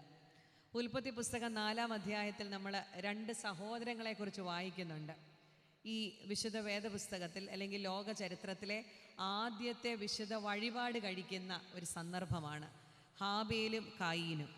ഹാബേലും കായീനും ആദാമിൻ്റെയും ഹവ്വയുടെയും മക്കളായിരുന്നു. ഹാബേലും കായീനും രണ്ടുപേരും ദൈവത്തിന് വഴിപാട് കഴിക്കുവാനായിട്ട് പോയി എന്ന് നാം വായിക്കുന്നു. ഹാബേൽ ഒരു ആട്ടിടയനായിരുന്നു, കയീൻ ഒരു കൃഷിക്കാരനായിരുന്നു. അതുകൊണ്ട് അവരുടെ രണ്ടുപേരുടെയും വിളവിൽ നിന്ന് അവർ വഴിപാട് കഴിക്കുവാനായി കൊണ്ടുവരുന്നുണ്ട്. ഹാബേല് തൻ്റെ മേധസ്സുകളിൽ നിന്ന് he gave the best of what he had, തനിക്കുണ്ടായിരുന്നതിലെ ഏറ്റവും നല്ലതിനെ ദൈവത്തിൻ്റെ സന്നിധിയിൽ വഴിപാട് കഴിക്കുന്ന ഹാബേൽ. കയീൻ തൻ്റെ കൃഷിയുടെ വിളവിൽ നിന്ന് ചിലതൊക്കെ എടുത്തുകൊണ്ടുവന്ന് യഹോവയായ ദൈവത്തിന് വഴിപാട് കഴിക്കുന്നു. അവിടെ വളരെ മനോഹരമായൊരു വാക്യമുണ്ട്: യഹോവ ഹാബേലിലും അവൻ്റെ വഴിപാടിലും പ്രസാദിച്ചു, യഹോവ കയീനിലും അവൻ്റെ വഴിപാടിലും പ്രസാദിച്ചില്ല. അതിനുശേഷം ഇങ്ങനെ എഴുതിയിട്ടുണ്ട്: കയീൻ്റെ മുഖം വാടി. കയീൻ്റെ മുഖം വാടി എന്നെഴുതിയിട്ടുണ്ട്. ഞാൻ എന്തിനാണ് ആ ഒരു ഭാഗം പറഞ്ഞതെന്ന് ചോദിച്ചാൽ, സ്തേഫാനോസിൻ്റെ മുഖം ഒരു ദൈവദൂതൻ്റെ മുഖം പോലെ ശോഭിച്ചു എന്ന് പറയുന്നു, കയീൻ്റെ മുഖം വാടി എന്ന് നമ്മൾ വായിക്കുന്നുണ്ട്. എന്തുകൊണ്ടാണ് കയീൻ്റെ മുഖം വാടിയത്? ഞാൻ കഴിഞ്ഞ ദിവസം പറഞ്ഞതുപോലെ തന്നെ കയീൻ്റെ വഴിപാടിൽ ദൈവം പ്രസാദിച്ചില്ല എന്നുള്ളതല്ല കയീൻ്റെ വിഷയം. കയീൻ്റെ വിഷയം എന്താണ്? തൻ്റെ സഹോദരനായിരിക്കുന്ന ഹാബേലിൻ്റെ വഴിപാടിൽ ദൈവം പ്രസാദിച്ചു എന്ന് പറയുന്നതാണ് പ്രധാനമായും കയീൻ്റെ മുഖം വാടാനുള്ള കാരണം. നമ്മുടെയൊക്കെ ജീവിതവുമായി ഒത്തു നോക്കിയാൽ ഏറെക്കുറെ അതൊക്കെ ശരിയാണല്ലേ. നമ്മുടെയൊക്കെ മുഖം വാടുന്നത് പലപ്പോഴും നമുക്ക് അനുഗ്രഹം ലഭിക്കാത്തത് കൊണ്ടല്ല, നമ്മുടെ അയൽവക്കക്കാരൻ്റെ വീട്ടിൽ അനുഗ്രഹം ലഭിക്കുന്നത് കൊണ്ടാണ്. സഹോദരൻ്റെ ജീവിതത്തിൽ നന്മയുണ്ടാകുമ്പോൾ അറിയാതെ നമ്മുടെയൊക്കെ മുഖം വാടിപ്പോകുന്നുണ്ട്. എവിടെയാണ് ഒരു ദൈവദൂതൻ്റെ മുഖം പോലെ, ദൈവദൂതയുടെ മുഖം പോലെ നമ്മുടെയൊക്കെ മുഖത്തല്പം പ്രകാശം വീഴുന്നത്? ഈ ചോദ്യത്തിന് നമ്മൾ ഉത്തരം പറയേണ്ടത് നമ്മുടെ ഹൃദയത്തിൽ എന്തിൻ്റെ നിറവാണെന്ന് തിരിച്ചറിയുമ്പോഴാണ്. നമ്മൾ പുറപ്പാട് പുസ്തകത്തിൽ വായിക്കുന്നുണ്ട്, മോശ സീനായി മലയിൽ നിന്ന് താഴേക്ക് ഇറങ്ങി വന്നപ്പോൾ ഇസ്രായേൽ ജനത്തിന് മോശയുടെ മുഖത്തേക്ക് നോക്കുവാൻ പോലും പറ്റാത്ത വിധം മോശയുടെ മുഖം ദൈവദൂതൻ്റെ മുഖം പോലെ പ്രകാശിച്ചു. അതിൻ്റെ കാരണം ഇതാണ്, ദൈവത്തെ കണ്ടിട്ടാണ് മോശ ഇറങ്ങി താഴേക്ക് വരുന്നത്. ദൈവത്തെ യഥാർത്ഥമായി കാണുന്നവരുടെ ഒക്കെ മുഖം എങ്ങനെ ഇരിക്കും? പ്രകാശിതരായി കാണപ്പെടും. അവരുടെ മുഖത്തേക്ക് നോക്കുമ്പോൾ തന്നെ നമുക്കറിയാം അവർ കാണുന്നത് ദൈവത്തെയാണ്, ദൈവമഹത്വത്തെയാണ്, ദൈവത്തിൻ്റെ സാന്നിധ്യം അനുഭവിക്കുന്നവരെയാണ്.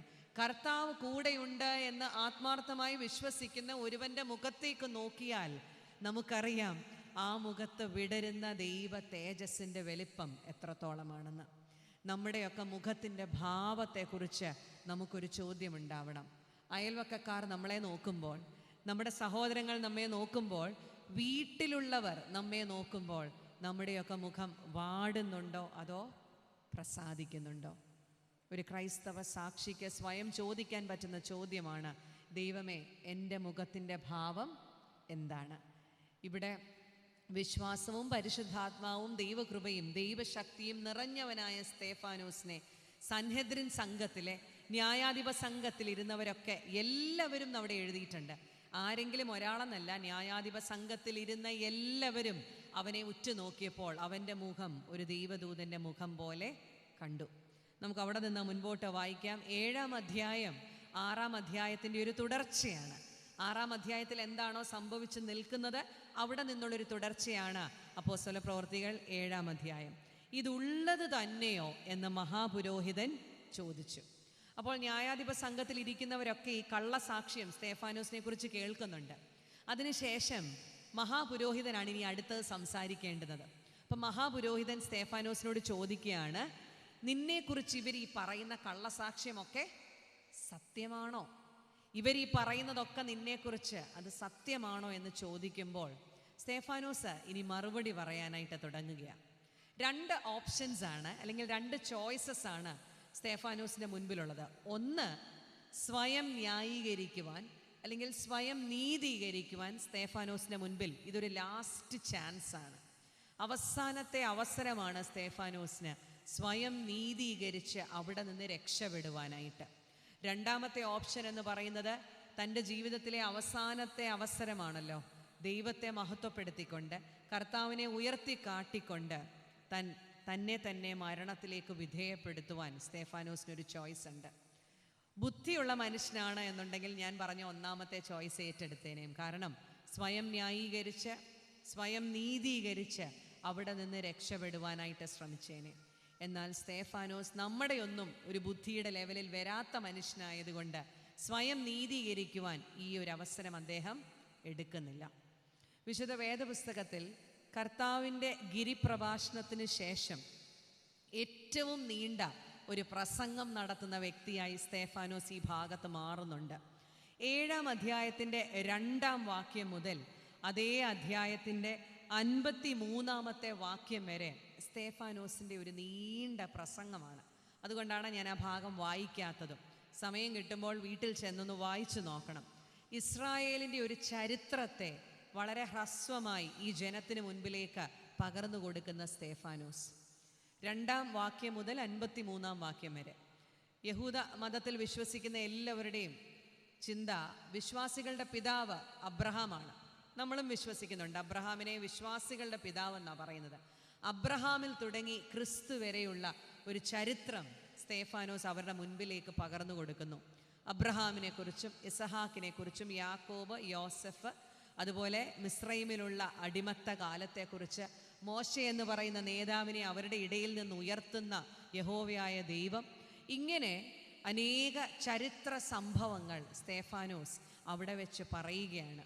തൻ്റെ ജീവിതത്തിൽ തനിക്ക് രക്ഷപ്പെടാമായിരുന്ന, സ്വയം ന്യായീകരിക്കാമായിരുന്ന ഒരവസരം പാഴാക്കിക്കൊണ്ട് ദൈവത്തിന് മഹത്വം കൊടുക്കുവാനായിട്ട് സ്തേഫാനോസ് ഈ അവസരത്തെ ഉപയോഗിക്കുന്നു.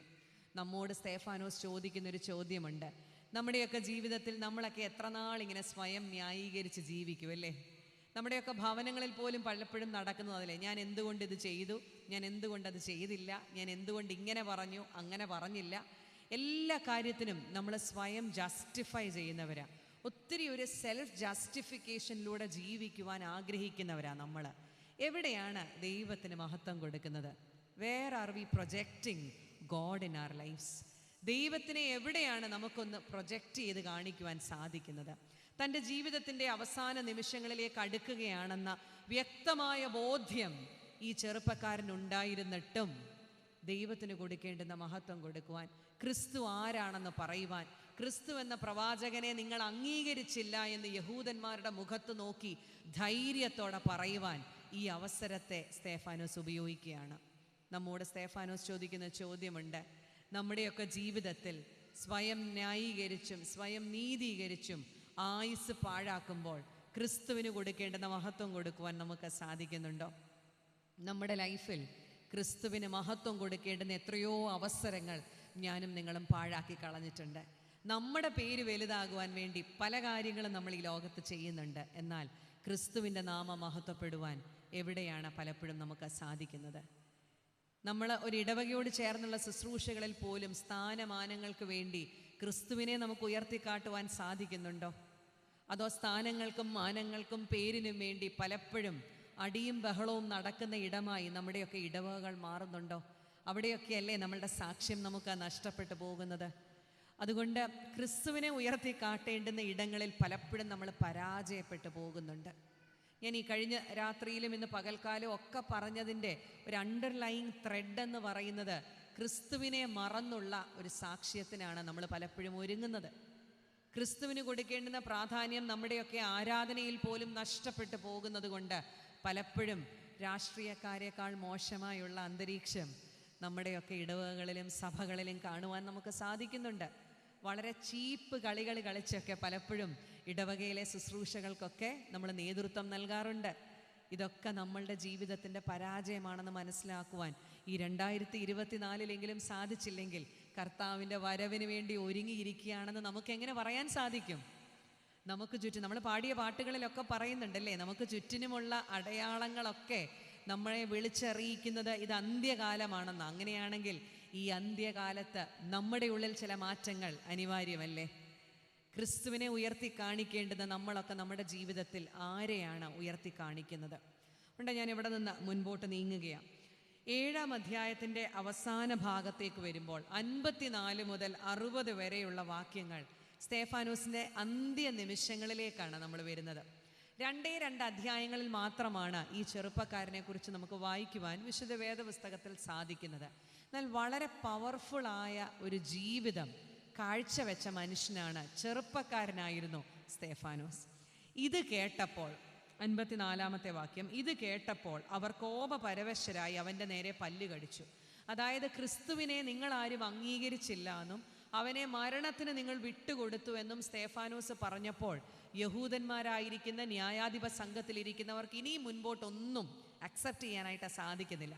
അവർ കോപപരവശരായി അവൻ്റെ നേരെ പല്ല് കടിച്ചു. അവനോ, എന്താണ് സ്തേഫാനോസ് ഈ സമയത്ത് ചെയ്യുന്നത്? അവനോ പരിശുദ്ധാത്മാവ് നിറഞ്ഞവനായി സ്വർഗത്തിലേക്ക് ഉറ്റുനോക്കി ദൈവമഹത്വവും ദൈവത്തിൻ്റെ വലത്ത് ഭാഗത്ത് യേശു നിൽക്കുന്നതും കണ്ടു.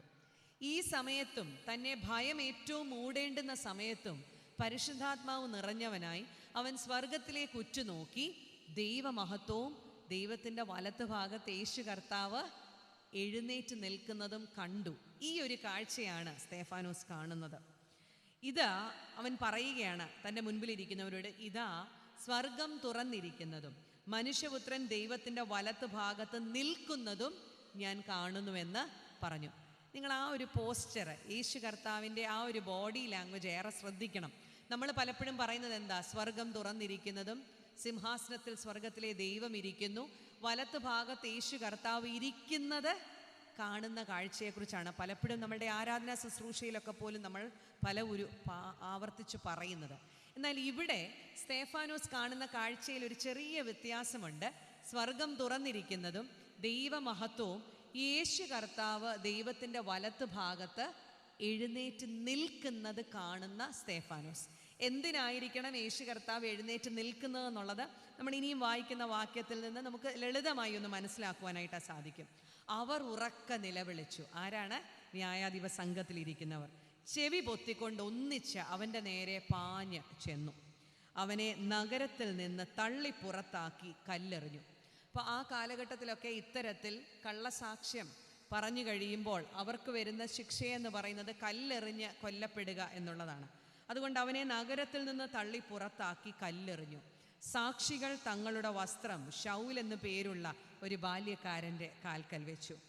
ഇനിയും സ്തേഫാനോസിൻ്റെ 2 പ്രാർത്ഥനയാണ്. തൻ്റെ മരണസമയത്ത് തൻ്റെ അന്ത്യനിമിഷങ്ങളിലേക്ക് വരുമ്പോൾ സ്തേഫാനോസ് നമ്മെ പഠിപ്പിക്കുന്ന 2 പ്രാർത്ഥനകളാണിത്. ഒന്നാമത്തെ പ്രാർത്ഥന ഇതാണ്: കർത്താവായ യേശുവേ, എൻ്റെ ആത്മാവിനെ കൈക്കൊള്ളണമേ എന്ന് സ്തേഫാനോസ് വിളിച്ചപേക്ഷിക്കയിൽ അവർ അവനെ കല്ലെറിഞ്ഞു. കർത്താവായ യേശുവേ, എൻ്റെ ആത്മാവിനെ കൈക്കൊള്ളണമേ. ഞാൻ മുൻപേ പറഞ്ഞു, യേശു കർത്താവ് എന്തുകൊണ്ടാണ് ദൈവത്തിൻ്റെ വലത്ത് ഭാഗത്ത് എഴുന്നേറ്റ് നിൽക്കുന്നതെന്ന് നമുക്ക് ലളിതമായി ചിന്തിക്കുവാൻ ഈ ഒരു ഭാഗത്ത് നിന്ന് സാധിക്കും. ഇപ്പം നിങ്ങളെല്ലാവരും ഇരിക്കുകയാണ് അല്ലേ? നിങ്ങളിനി എഴുന്നേൽക്കുന്നത് എന്തിനാ? അടുത്തൊരു ആക്ഷന് വേണ്ടിയാണ് എഴുന്നേൽക്കുന്നത്. ഞാൻ അവിടെ ഇരുന്നിരുന്ന ഇടത്ത് നിന്ന് എഴുന്നേറ്റത് എന്തിനാ? ഇവിടേക്ക് വന്നു നിന്ന് നിങ്ങളോട് സംസാരിക്കാൻ. യേശു കർത്താവ് ഇരിക്കുന്ന തൻ്റെ ഇരിപ്പിടത്തിൽ നിന്ന് എന്തിനായിരിക്കണം എഴുന്നേറ്റതെന്ന് ഒന്ന് ലളിതമായി ചിന്തിച്ചാൽ, ഈ മനുഷ്യൻ്റെ ആത്മാവിനെ കൈക്കൊള്ളുവാനായി സ്വർഗത്തിൽ കർത്താവ് എഴുന്നേറ്റ് നിൽക്കുന്നു എന്ന് നമുക്ക് വേണമെങ്കിൽ വ്യാഖ്യാനിച്ചെടുക്കാം. കർത്താവായ യേശുവേ, എൻ്റെ ആത്മാവിനെ കൈക്കൊള്ളണമേ എന്ന് പറയുന്ന സ്തേഫാനോസ്. അടുത്തൊരു ചോദ്യം ചോദിക്കട്ടെ. ഈ ലോകത്തിൽ നമുക്ക് ഏറ്റവും ഭയം എന്തിനെയാ നമുക്ക് ഏറ്റവും ഭയം? മരണത്തെയാ അല്ലേ? നമ്മൾ എത്ര പ്രത്യാശാ ഗാനങ്ങളാണ് നമ്മൾ പാടുന്നത്. നമുക്ക് മരണത്തെ ഭയമില്ല, ഭയമോ ഇനി എന്നിൽ സ്ഥാനമില്ല, മരണത്തെ ജയിച്ചവൻ എന്നോടൊപ്പം ഉള്ളത് കൊണ്ട് എനിക്ക് മരണത്തെ ഭയമില്ല എന്നൊക്കെ പാടുമ്പോൾ നമുക്കൊക്കെ എന്തൊരു ആവേശമാണ് അല്ലേ? പക്ഷേ മരണത്തെക്കുറിച്ച് ചിന്തിക്കുമ്പോൾ തന്നെ നമ്മുടെയൊക്കെ BP കൂടും, ഹാർട്ട് റേറ്റ് കൂടും. കാരണം നമ്മളെല്ലാവരും ഭയപ്പെടുന്നത് മരണത്തെയാണ്. നമ്മുടെയൊക്കെ ജീവിതം കണ്ടാൽ തോന്നും ഇതൊരു കാലത്തും തീരുകയില്ല, ഇങ്ങനെ അങ്ങ് പൊക്കോളുമെന്നുള്ള വിചാരത്തിലാണ് നമ്മളൊക്കെ ജീവിക്കുന്നത്. എന്നാൽ മറ്റൊരു സത്യം നമ്മൾ തിരിച്ചറിഞ്ഞാൽ, നീ ജനിച്ചോ നീ മരിക്കും. മരണം പോലെ ഒരു റിയാലിറ്റി മറ്റൊന്ന് നമ്മുടെ ഒന്നും ജീവിതത്തിലില്ല. നാളെ എന്ത് സംഭവിക്കുമെന്ന് നമുക്കാർക്കും അറിയത്തില്ല. പക്ഷേ മരണം ഒരു യാഥാർത്ഥ്യമാണ്. ഒരു ക്രിസ്തീയ വിശ്വാസിയെ സംബന്ധിച്ച് ഇതിനേക്കാൾ പ്രത്യാശ നൽകുന്ന മറ്റൊരു അവസ്ഥയില്ല. കാരണം മരണം എൻ്റെയും നിങ്ങളുടെയും ജീവിതത്തിൻ്റെ അവസാനം ആണോ? അല്ല. ഇതിന് ശേഷം നമുക്ക് എന്തുണ്ട്? ഒരു നിത്യജീവൻ്റെ അനുഭവമുണ്ട്. ഇവിടെ എന്തുകൊണ്ടായിരിക്കണം സ്തേഫാനോസ് മരണത്തെ ഭയപ്പെടാഞ്ഞതെന്ന് നിങ്ങൾ ചിന്തിച്ച് നോക്കിയിട്ടുണ്ടോ? എനിക്ക് ഭയങ്കരമായി ഇഷ്ടമുള്ളൊരു ക്യാരക്ടറാണ്. മരണത്തെക്കുറിച്ച് എന്നെ ഏറ്റവും ബലപ്പെടുത്തിയിരിക്കുന്ന മനുഷ്യനാണ് സ്തേഫാനോസ്. എന്തുകൊണ്ടാണ് സ്തേഫാനോസിന് മരണത്തെക്കുറിച്ച് ഭയമില്ലാതിരുന്നതെന്നുള്ളതിൻ്റെ തെളിവാണ് കർത്താവായ യേശുവേ, എൻ്റെ ആത്മാവിനെ കൈക്കൊള്ളണമേ. നമുക്കൊക്കെ എന്തുകൊണ്ടാണ് ഭയമെന്നറിയാമോ? ഈ ആത്മാവ് എങ്ങോട്ട് പോകുമെന്നുള്ളതിനെക്കുറിച്ച് യാതൊരു ഉറപ്പുമില്ല നമുക്ക് അല്ലേ? മരിച്ചു കഴിഞ്ഞാൽ അയ്യോ അച്ചായൻ എന്നാ ചെയ്യും, ചേട്ടൻ എന്നാ പറ്റും, മക്കളെങ്ങനെ ജീവിക്കും, ഇതൊക്കെയാണ് നമ്മുടെയൊക്കെ മനസ്സിലെ ചിന്ത. എന്നാൽ എൻ്റെ ആത്മാവിനെക്കുറിച്ചൊരു പൂർണ്ണ ബോധ്യമുണ്ടെങ്കിൽ തീർച്ചയായിട്ടും മരണത്തെ ധൈര്യത്തോടെ അഭിമുഖീകരിക്കുവാൻ നമുക്ക് സാധിക്കും. ഇവിടെ സ്തേഫാനോസിന് മരണത്തെക്കുറിച്ച് ഭയമില്ല. കാരണം he was very sure where his spirit is going to be. തൻ്റെ ആത്മാവ് എവിടേക്കാണ് പോകുന്നതെന്നുള്ളതിനെ കുറിച്ച് വ്യക്തമായ ഉറപ്പുണ്ടായിരുന്നത് കൊണ്ട് അവൻ കണ്ട കാഴ്ച എന്തുവാ? പരിശുദ്ധാത്മാവ് നിറഞ്ഞവനായി സ്വർഗത്തിലേക്ക് നോക്കി, സ്വർഗം തുറന്നിരിക്കുന്നതും യേശു കർത്താവ് ദൈവത്തിൻ്റെ വലത്ത് ഭാഗത്ത് എഴുന്നേറ്റ് നിൽക്കുന്ന കാഴ്ച കണ്ടു. ഇതിനേക്കാൾ മരണനിമിഷങ്ങളിൽ ഇതിനും മനോഹരമായ എന്ത് കാഴ്ചയാണ് നമുക്ക് കാണാൻ സാധിക്കുന്നത്? ഒന്ന് ആലോചിച്ച് നോക്കിക്കേ. കർത്താവെ, നിന്റെ കരത്തിലേക്ക് ഞാൻ എൻ്റെ ആത്മാവിനെ ഭരമേൽപ്പിക്കുന്നു. നമ്മുടെ എല്ലാം ശരീരം മണ്ണോട് മണ്ണ് ചേരും, അതിന് യാതൊരു സംശയമില്ല. ഇവിടെ സ്തേഫാനോസിനറിയാം, ഇപ്പോൾ തനിക്ക് ചുറ്റിനും നിൽക്കുന്നവരൊക്കെ കല്ലെറിയുന്നത് എവിടേക്കാ? തൻ്റെ ശരീരത്തിലേക്കാണ്. ഈ ശരീരത്തെ നിങ്ങൾ എന്ത് ചെയ്താലും എനിക്ക് വിഷയമില്ല, എൻ്റെ ആത്മാവിനെ കവർന്നെടുക്കുവാൻ നിങ്ങൾക്കാർക്കും സാധിക്കത്തില്ല. ഈ ഒരു ഉറപ്പുള്ളവരായി ജീവിക്കുവാൻ നമുക്ക് സാധിക്കുമോ? എൻ്റെ ആത്മാവ് എൻ്റെ കർത്താവിൻ്റെ കരത്തിൽ ഭരമേൽപ്പിച്ചാണ് ഞാൻ ജീവിക്കുന്നതെന്ന് ഉറപ്പോടുകൂടെ പറയാൻ സാധിക്കുമോ? പരിശുദ്ധാത്മാവിനെ ഉള്ളിലേക്ക് ആവാഹിക്കുന്ന ഗാനങ്ങളാണ് നമ്മൾ പാടിയതല്ലേ? അങ്ങനെയാണെങ്കിൽ നമ്മുടെ ഉള്ളിൽ വസിക്കുന്ന ഈ ആത്മാവിനെ കർത്താവിൻ്റെ കരത്തിലേക്ക് കൊടുത്തുകൊണ്ട് അനുനിമിഷം ജീവിക്കുവാൻ വിളിക്കപ്പെട്ടവരാണ് നമ്മൾ. നിത്യജീവനെക്കുറിച്ചുള്ള ഉറപ്പോടുകൂടെ ജീവിക്കുവാൻ സാധിക്കണം. മരണം എൻ്റെ ജീവിതത്തിൻ്റെ അന്ത്യമല്ല, മറിച്ച് കർത്താവിനോടൊപ്പമുള്ള സന്തോഷകരമായ ഒരു ജീവിതത്തിൻ്റെ തുടക്കമാണ് മരണമെന്ന് കാണുമ്പോഴാണ് മരണത്തെ ഭയമില്ലാതെ നേരിടുവാൻ നമുക്ക് സാധിക്കുന്നത്. നമുക്ക് ഇങ്ങനെയൊന്ന് ചിന്തിച്ച് നോക്കാം. ഒരു അമ്മയുടെ ഉദരത്തിൽ ഒരു കുഞ്ഞ് ഉരുവാകുന്നു. നമുക്കറിയാം 9 മാസങ്ങൾക്ക് ശേഷം ആ കുഞ്ഞ് പുറത്തു വന്നേ മതിയാകൂ. ആ കുഞ്ഞ് വിചാരിക്കുക ഇതിനകത്ത് നല്ല സുഖവാ അല്ലേ, നല്ല ചൂടുണ്ട്, പ്രത്യേകിച്ച് പണിയൊന്നും ചെയ്യണ്ട, ഇതിനകത്തിരുന്നാൽ അമ്മ കഴിക്കുന്ന ഭക്ഷണത്തിൻ്റെ ബാക്കിയൊക്കെ ഇങ്ങ് കിട്ടിക്കോളും, കയ്യും മെയ്യും ഒന്നും അനക്കാതെ സുഖകരമായി ജീവിക്കാം. എന്നാൽ ഞാൻ 2 കൊല്ലം ഇതിനകത്തിരിക്കാമെന്നൊരു കുഞ്ഞ് വിചാരിച്ച കാര്യം നടക്കുമോ? ഇല്ല. ആ കുഞ്ഞ് പുറത്ത് വന്നേ മതിയാകൂ എന്ന് പറയുന്നത് പോലെ ഞാനും നിങ്ങളും ജനിച്ചു, ജീവിക്കുന്നു. ഈ ജീവിതത്തിനൊരു അന്ത്യമുണ്ട്. പക്ഷേ അത് എക്കാലത്തേക്കും ഒരു അന്ത്യമല്ല എന്നുള്ളതാണ് നമ്മുടെ പ്രത്യാശ. അതുകൊണ്ട് കർത്താവ് നമുക്ക് വേണ്ടി നിശ്ചയിച്ചിരിക്കുന്ന സമയത്ത് ഈ ലോകത്ത് ജീവിച്ച് മരണം അനുഭവിച്ചേ നാം മതിയാകും. അതിനുശേഷം ഒരു നിത്യജീവനുണ്ട്. ആ കുഞ്ഞ് ഒരു അമ്മയുടെ ഉദരത്തിൽ നിന്ന് വെളിയിൽ വരുമ്പോഴാണ് കുഞ്ഞ് അറിയുന്നത്, ആഹാ ഇത്ര മനോഹരമായൊരു ലോകം പുറത്തുണ്ടോ എന്ന് പറയുന്നത് പോലെ മരണത്തിന് ശേഷം കർത്താവിനോടൊപ്പമുള്ള ജീവിതത്തിൻ്റെ സന്തോഷത്തെക്കുറിച്ചൊന്നും നമുക്കറിയില്ല. പക്ഷെ ഒന്ന് നമുക്ക് ഉറപ്പിക്കാം, അവനോടുള്ള സഹവാസം, അവനോടൊപ്പമുള്ള ജീവിതം ഏതായാലും ഈ ലോകത്തിൽ ഞാനും നിങ്ങളും അനുഭവിക്കുന്ന എല്ലാ നന്മകളെക്കാളും അപ്പുറമായുള്ളൊരു ജീവിതമാണ്. അതിലേക്കാണ് സ്തേഫാനോസ് തന്നെ സമർപ്പിച്ചു കൊടുക്കുന്നത്. കർത്താവായ യേശുവേ, എൻ്റെ ആത്മാവിനെ കൈക്കൊള്ളണമേ. നമുക്കും നമ്മുടെ അനുദിനമുള്ള പ്രാർത്ഥനയിൽ, ഇവിടെ പ്രിയ ബ്രദർ നമ്മളോട് പറഞ്ഞു അല്ലേ, എല്ലാ ദിവസവും രാത്രി ഉറങ്ങുന്നതിന് മുൻപ് അന്നത്തെ ദിവസം ദൈവം വഴി നടത്തിയതിനെക്കുറിച്ച് നമ്മൾ ധ്യാനിക്കണമെന്ന് പറഞ്ഞു. രാവിലെ എഴുന്നേറ്റ സമയം മുതൽ കിടക്കുന്ന സമയം വരെ നമ്മൾ യാത്ര ചെയ്ത വഴികളെക്കുറിച്ച്, നമ്മൾ കണ്ടുമുട്ടിയവരെക്കുറിച്ച്, നമ്മൾ കേട്ടതിനെക്കുറിച്ച്, എല്ലാറ്റിനെക്കുറിച്ച് ധ്യാനിക്കുമ്പോൾ ദൈവത്തോട് നന്ദി പറഞ്ഞ് ഉറങ്ങുവാൻ നമുക്ക് സാധിക്കും. അതിനോടൊപ്പം നമുക്ക് പറയാൻ സാധിക്കണം, കർത്താവായ യേശുവേ, എൻ്റെ ആത്മാവിനെ നീ കൈക്കൊള്ളണം. കാരണം ഇന്ന് രാത്രിയിൽ ഉറങ്ങിയാൽ നാളെ ഞാൻ എഴുന്നേൽക്കുമോ എന്നെനിക്ക് ഉറപ്പില്ലല്ലേ. അത് കേട്ടപ്പോൾ തന്നെ ചിലരുടെയൊക്കെ നെഞ്ചിടിക്കാൻ തുടങ്ങി. അങ്ങനെയൊന്നും നമ്മൾ വിചാരിക്കേണ്ട അല്ലേ. മരണത്തിന് ഏറ്റവും കൃപയോടെ നമ്മളെ സമർപ്പിക്കുവാൻ നമ്മൾ പഠിക്കുമ്പോഴാണ് ഈ വിശ്വാസം എൻ്റെയും നിങ്ങളുടെ ഉള്ളിൽ ജീവനുള്ളതായി മാറുന്നത്. അവിടെ അതിനുശേഷം ഒരു പ്രാർത്ഥനയും കൂടെ സ്തേഫാനോസ് നമ്മെ പഠിപ്പിക്കുന്നുണ്ട്. അതെന്താ? അവനോ മുട്ടുകുത്തി, കർത്താവേ, അവർക്ക് ഈ പാപം നിർത്തരുതേ എന്ന് ഉച്ചത്തിൽ നിലവിളിച്ചു. ആരെക്കുറിച്ചാണ് പറയുന്നത്? തൻ്റെ നേരെ കല്ലെറിയുന്ന, തനിക്ക് ചുറ്റിനും നിൽക്കുന്നവരെ കുറിച്ച് ദൈവത്തിൻ്റെ സന്നിധിയിൽ മധ്യസ്ഥത വഹിക്കുന്ന സ്തേഫാനോസിനെ നമുക്ക് കാണുവാൻ സാധിക്കുന്നുണ്ട്. സ്തേഫാനോസ് ഒരു വലിയ പാഠം നമ്മളെ പഠിപ്പിക്കുന്നുണ്ട്. ക്ഷമിക്കുവാനും അനുരഞ്ജനപ്പെടുവാനും നമുക്ക് സാധിക്കുന്നതാണ് നമ്മുടെ വിശ്വാസത്തിൻ്റെ അടിസ്ഥാനം. ഈ ലോകത്തെ ഏറ്റവും ഡിഫിക്കൽട്ടായിട്ടുള്ള, ഏറ്റവും ബുദ്ധിമുട്ടേറിയ ഒരു കാര്യം എന്താണെന്നറിയാമോ? നമ്മളെ ഉപദ്രവിക്കുന്നവരോട് ക്ഷമിക്കുവാനാണ്.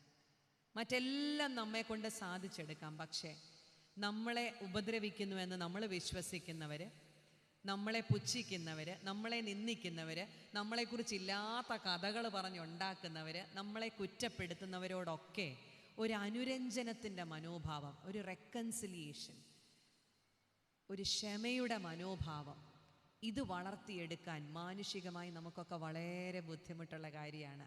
ഇത് നമുക്ക് സാധ്യമാകും എപ്പോഴാണെന്നറിയാമോ? കർത്താവ് കൂടെയുള്ളപ്പോൾ. അതുകൊണ്ടാണ് ഇവിടെ സ്തേഫാനോസ് കർത്താവിനോട് പ്രാർത്ഥിക്കുകയാണ്, കർത്താവേ, ഇവരുടെ മേൽ ഈ പാപം നിർത്തരുതേ. നോർത്ത് നോക്കി, എത്ര മനോഹരമായൊരു പ്രാർത്ഥനയാണ്. ക്ഷമയെക്കുറിച്ച് നമ്മളുടെ വിശ്വാസ ജീവിതത്തോട് ബന്ധപ്പെട്ട് നമ്മുടെ മനോഭാവം എന്താ? നമ്മുടെ അയൽവക്കക്കാരൻ ഒരുപക്ഷെ നമ്മുടെ അതിര് കുറച്ച് മാന്തിയിട്ടുണ്ടാവാം, നമ്മളെ പലതും പറഞ്ഞിട്ടുണ്ടാവാം. എത്രയോ കാലങ്ങളായി പരസ്പരം മിണ്ടിയിട്ട്, സഹോദരന്മാരുടെ ഭവനങ്ങളിലേക്കൊന്ന് കടന്നു ചെന്നിട്ട് നമ്മളുടെ സൗഹൃദ ബന്ധങ്ങളിലൊക്കെ ക്ഷമയെ കാത്തു സൂക്ഷിക്കുവാൻ നമുക്ക് സാധിക്കുന്നുണ്ടോ? നമ്മുടെ ഈ കൂട്ടായ്മ ബന്ധങ്ങളിലൊക്കെ എത്രത്തോളം ക്ഷമ നടക്കുന്നുണ്ട്? പരസ്പരം ആത്മാർത്ഥമായി ചേർത്ത് പിടിക്കുവാൻ നമ്മുടെ ബന്ധങ്ങളിൽ നമുക്ക് സാധിക്കുന്നുണ്ടോ?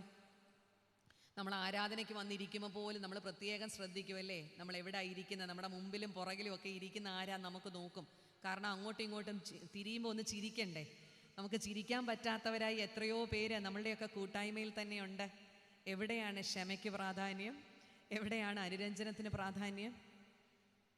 ഞാൻ ഇന്നലെ പറഞ്ഞതുപോലെ നമ്മളുടെ സാക്ഷ്യം നശിക്കുന്നത് നമ്മളുടെ ഇടയിൽ തന്നെയാണ്.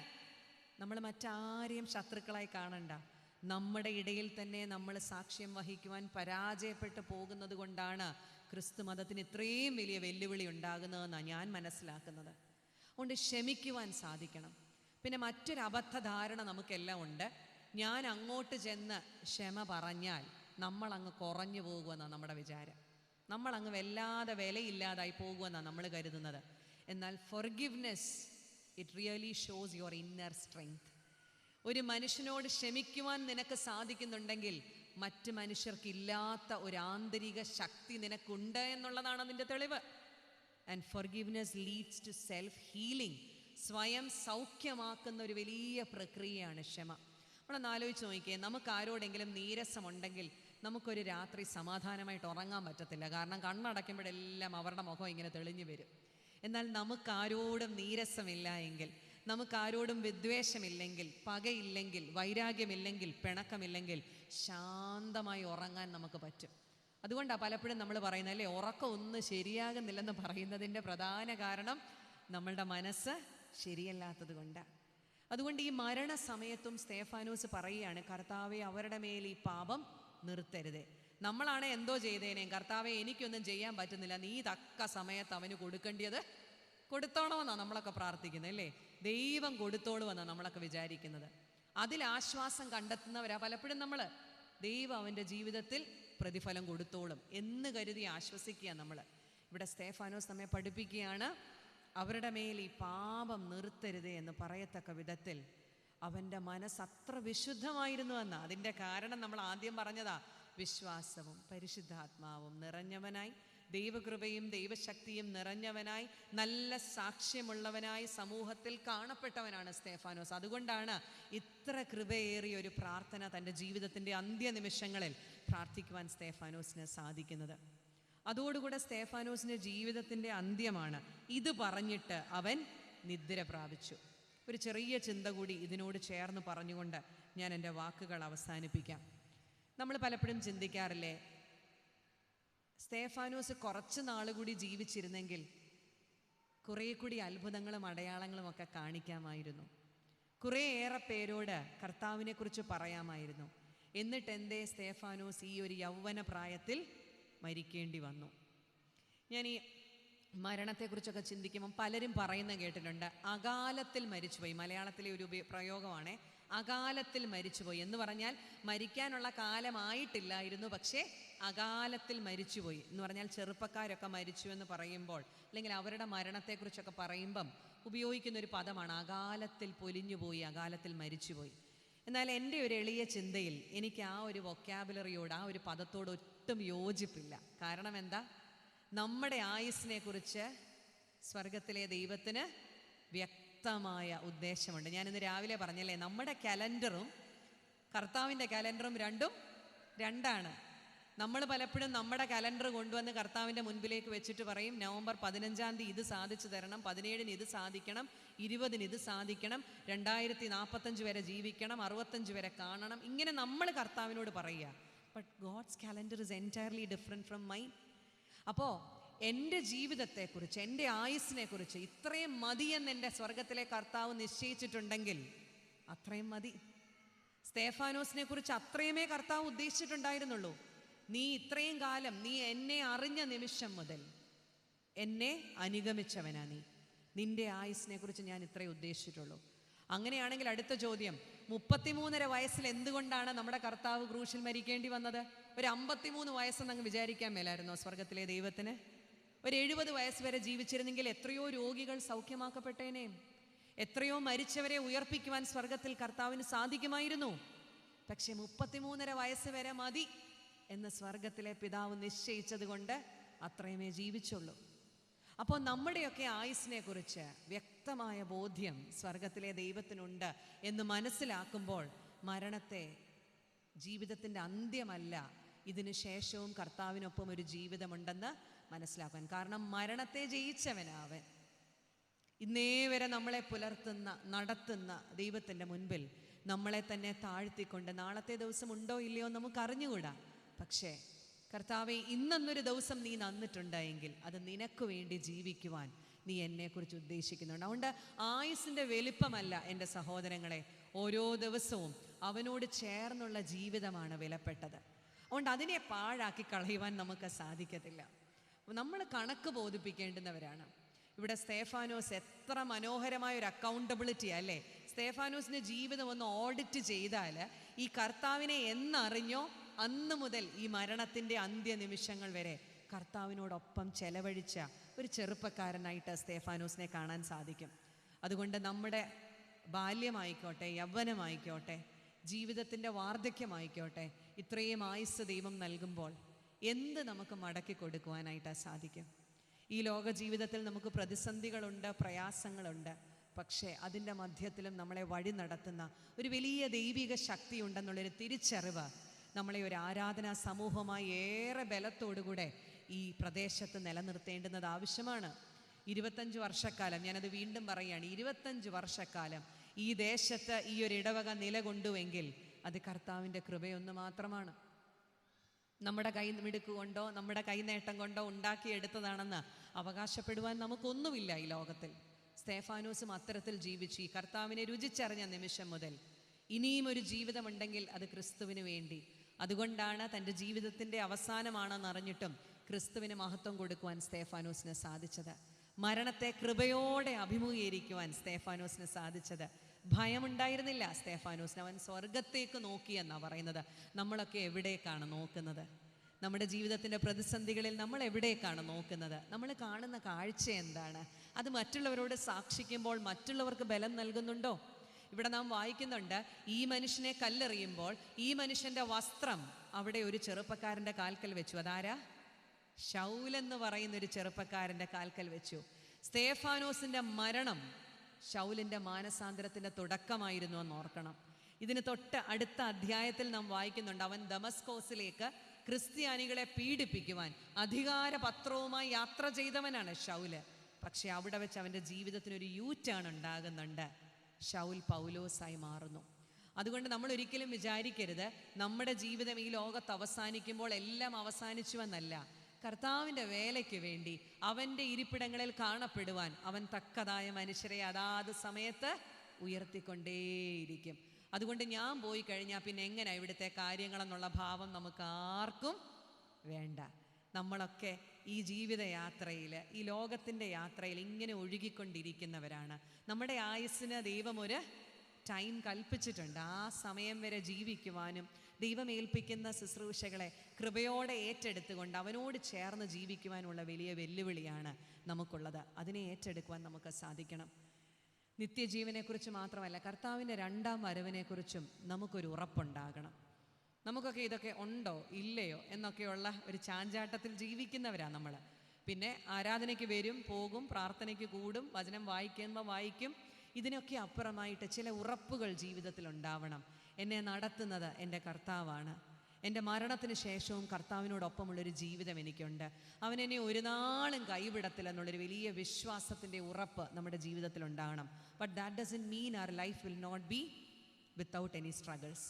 ജീവിതത്തിൽ പ്രതിസന്ധികളില്ലെന്നോ പ്രശ്നങ്ങളില്ലെന്നോ രോഗം വരത്തില്ലെന്നോ ദുഃഖം വരത്തില്ലെന്നോ ഒന്നുമല്ല അതിൻ്റെ അർത്ഥം. ക്രൂശ് എടുത്ത് എന്നെ അനുഗമിക്കാനാണ് കർത്താവ് പറഞ്ഞതല്ലേ. ജീവിതത്തിൽ പല മുള്ളുകളുണ്ടാവും, ജീവിതത്തിൽ പല താഴ്വരകളുടെ അനുഭവം ഉണ്ടാവും. അവിടെയൊക്കെ ഒരു നാളും കൈവിടാത്ത കർത്താവിൻ്റെ സാന്നിധ്യത്തെ കാണുവാൻ സാധിക്കുമ്പോൾ സ്തേഫാനോസിനെ പോലെ നമുക്കും ഈ ലോകത്ത് ജീവിക്കുവാനും മരിക്കുവാനും സാധിക്കും. സ്തേഫാനോസ് എന്ന് പറയുന്ന ക്യാരക്ടറിന് ഞാൻ ഇങ്ങനെ ഒരു ടൈറ്റിൽ കൊടുക്കും, how to live and how to die. എങ്ങനെ ജീവിക്കണം, എങ്ങനെ മരിക്കണമെന്ന് നമ്മെ പഠിപ്പിക്കുന്ന അല്ലെങ്കിൽ പഠിപ്പിച്ച ഒരു കഥാപാത്രമാണ് സ്തേഫാനോസ്. ഇനിയും ഈ താളുകൾ വീണ്ടും എപ്പോഴെങ്കിലുമൊക്കെ വായിക്കുമ്പോൾ ഈ വചനം നമ്മളോട് ഹൃദ്യമായി സംസാരിക്കണം. നമ്മളോട് ഇന്ന് രാത്രി പറഞ്ഞതൊക്കെ സ്തേഫാനോസിൻ്റെ ജീവിതത്തോട് ചേർത്ത് വായിക്കുവാനും നമ്മളെ തന്നെ അതിലൂടെ കാണുവാനും നമുക്കിടയായി തീരണം. അപ്പോഴാണ് ഈ വിശുദ്ധ വചനത്തിന് നമ്മുടെ ജീവിതത്തിൽ ജീവനുള്ളതായി മാറുവാൻ സാധിക്കുന്നത്. നമ്മുടെ കണ്ണുകളെ അടയ്ക്കാം. നമ്മളെ തന്നെ ദൈവസന്നിധിയിൽ താഴ്മപ്പെടുത്തിക്കൊണ്ട് നമുക്ക് പ്രാർത്ഥിക്കുവാനായിട്ട് സാധിക്കണം.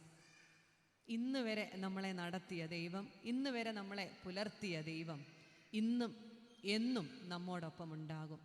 ഒരു നാളും അവൻ എന്നെ കൈവിട്ടിട്ട് പോകത്തില്ല. അത് കർത്താവിൻ്റെ വലിയൊരു പ്രോമിസാണ് നമ്മുടെ ജീവിതത്തിൽ.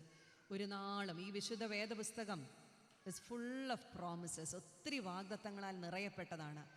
അതിലൊന്നാണ് നിന്നെ ഞാൻ ഒരു നാളും കൈവിടത്തില്ല എന്ന് പറയുന്നത്. നിത്യജീവൻ കാംക്ഷിച്ച് ജീവിക്കുവാൻ നമുക്ക് സാധിക്കണം. കർത്താവിൻ്റെ രണ്ടാം വരവിനെ നോക്കി ജീവിക്കുവാൻ നമുക്ക് സാധിക്കണം. നമ്മുടെ കണ്ണുകളെയും ഹൃദയത്തെയും ദൈവസന്നിധിയിൽ ഏകാഗ്രമാക്കാം.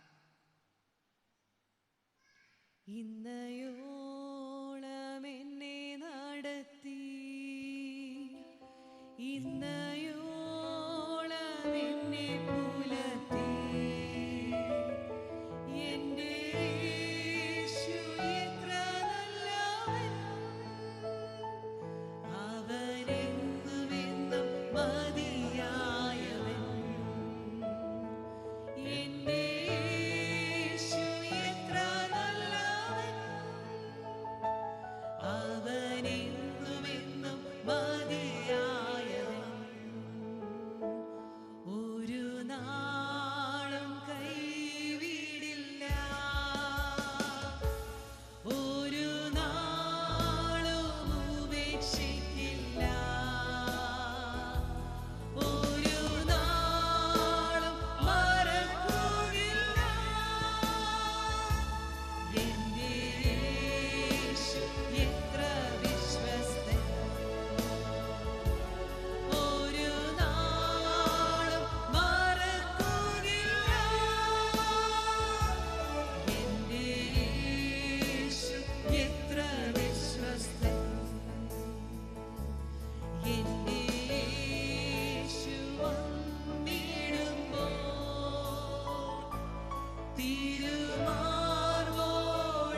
തിരുമാർവോടണഞ്ഞിടും ഞാൻ.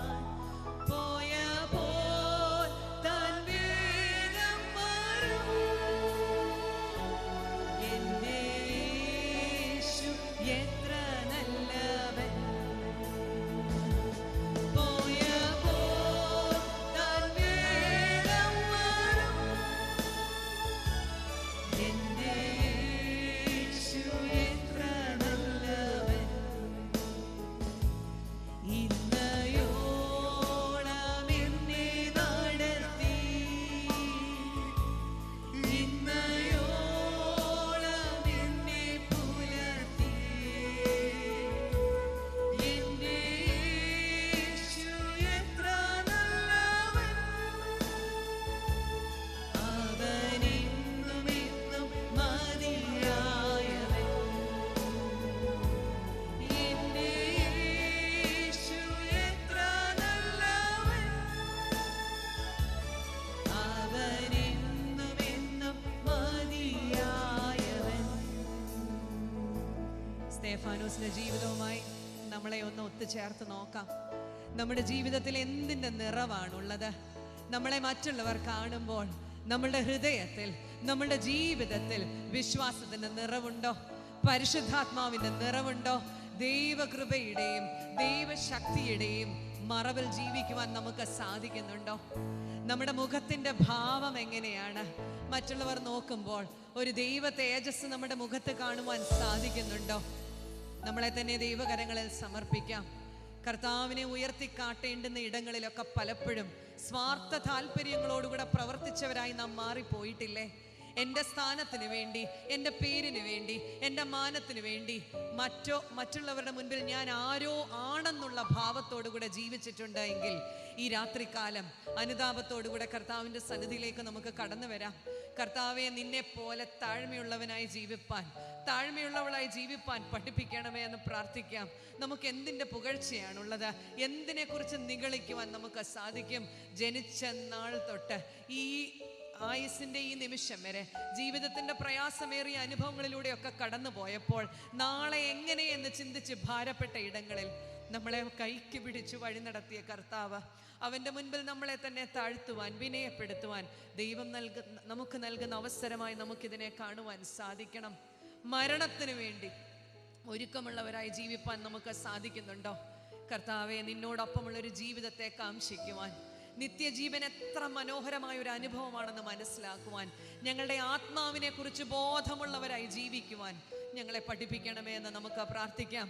ആത്മാവിനെ കർത്താവിൻ്റെ കരങ്ങളിൽ സമർപ്പിച്ചുകൊണ്ടൊരു ജീവിതം ഈ ലോകത്തിൽ നമ്മളായിരിക്കുമ്പോൾ നമ്മളുടെ ശരീരത്തെക്കാൾ എത്രയോ വിലപ്പെട്ടതാണ് നമ്മളുടെ ആത്മാവ്.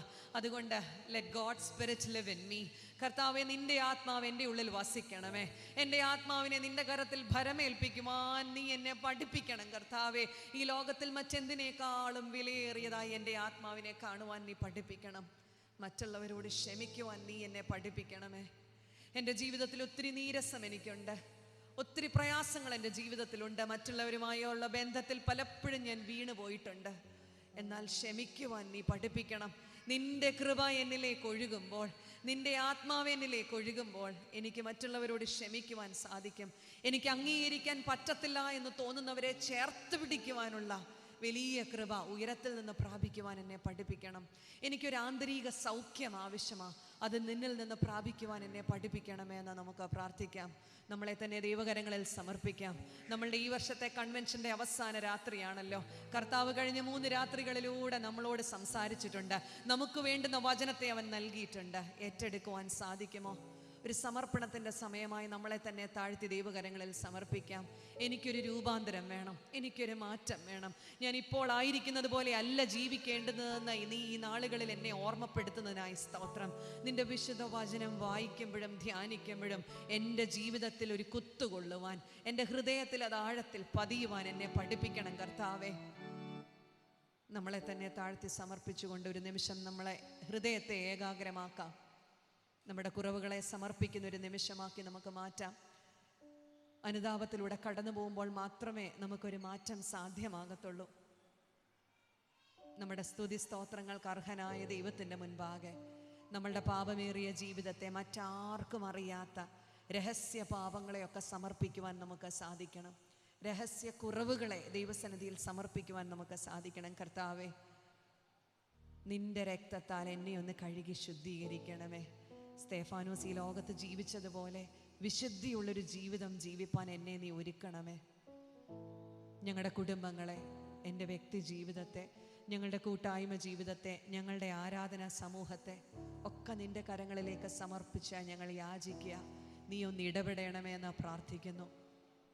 നിനക്കല്ലാതെ ഞങ്ങളുടെ ജീവിതത്തിൽ പ്രവർത്തിക്കുവാൻ മറ്റൊരു ശക്തിക്കും സാധ്യമല്ല എന്ന് ഞങ്ങൾ തിരിച്ചറിയുന്നു. ഞങ്ങളുടെ പ്രാർത്ഥനകളെ കേൾക്കുന്നവൻ, ഞങ്ങൾക്ക് ഉത്തരം നൽകുന്നവൻ നീ മാത്രമാ. ഞങ്ങളുടെ യാചനകൾക്ക് ശ്രദ്ധ വെച്ച് നീ ചെവി ചായ്ച്ച് മറുപടി നൽകണമേ നീ സമയത്തെ യാചിക്കുന്നു. പ്രാർത്ഥന കേട്ടതിനായി സ്തോത്രം. ഞങ്ങൾക്ക് വേണ്ടി ജീവൻ വെച്ച് ഉയർത്തെഴുന്നേറ്റ് വീണ്ടും വരുമെന്നുള്ള വാഗ്ദത്തം തന്ന് പോയിരിക്കുന്ന ഞങ്ങളുടെ കർത്താവിൻ്റെ നാമത്തിൽ തന്നെ ആമേൻ.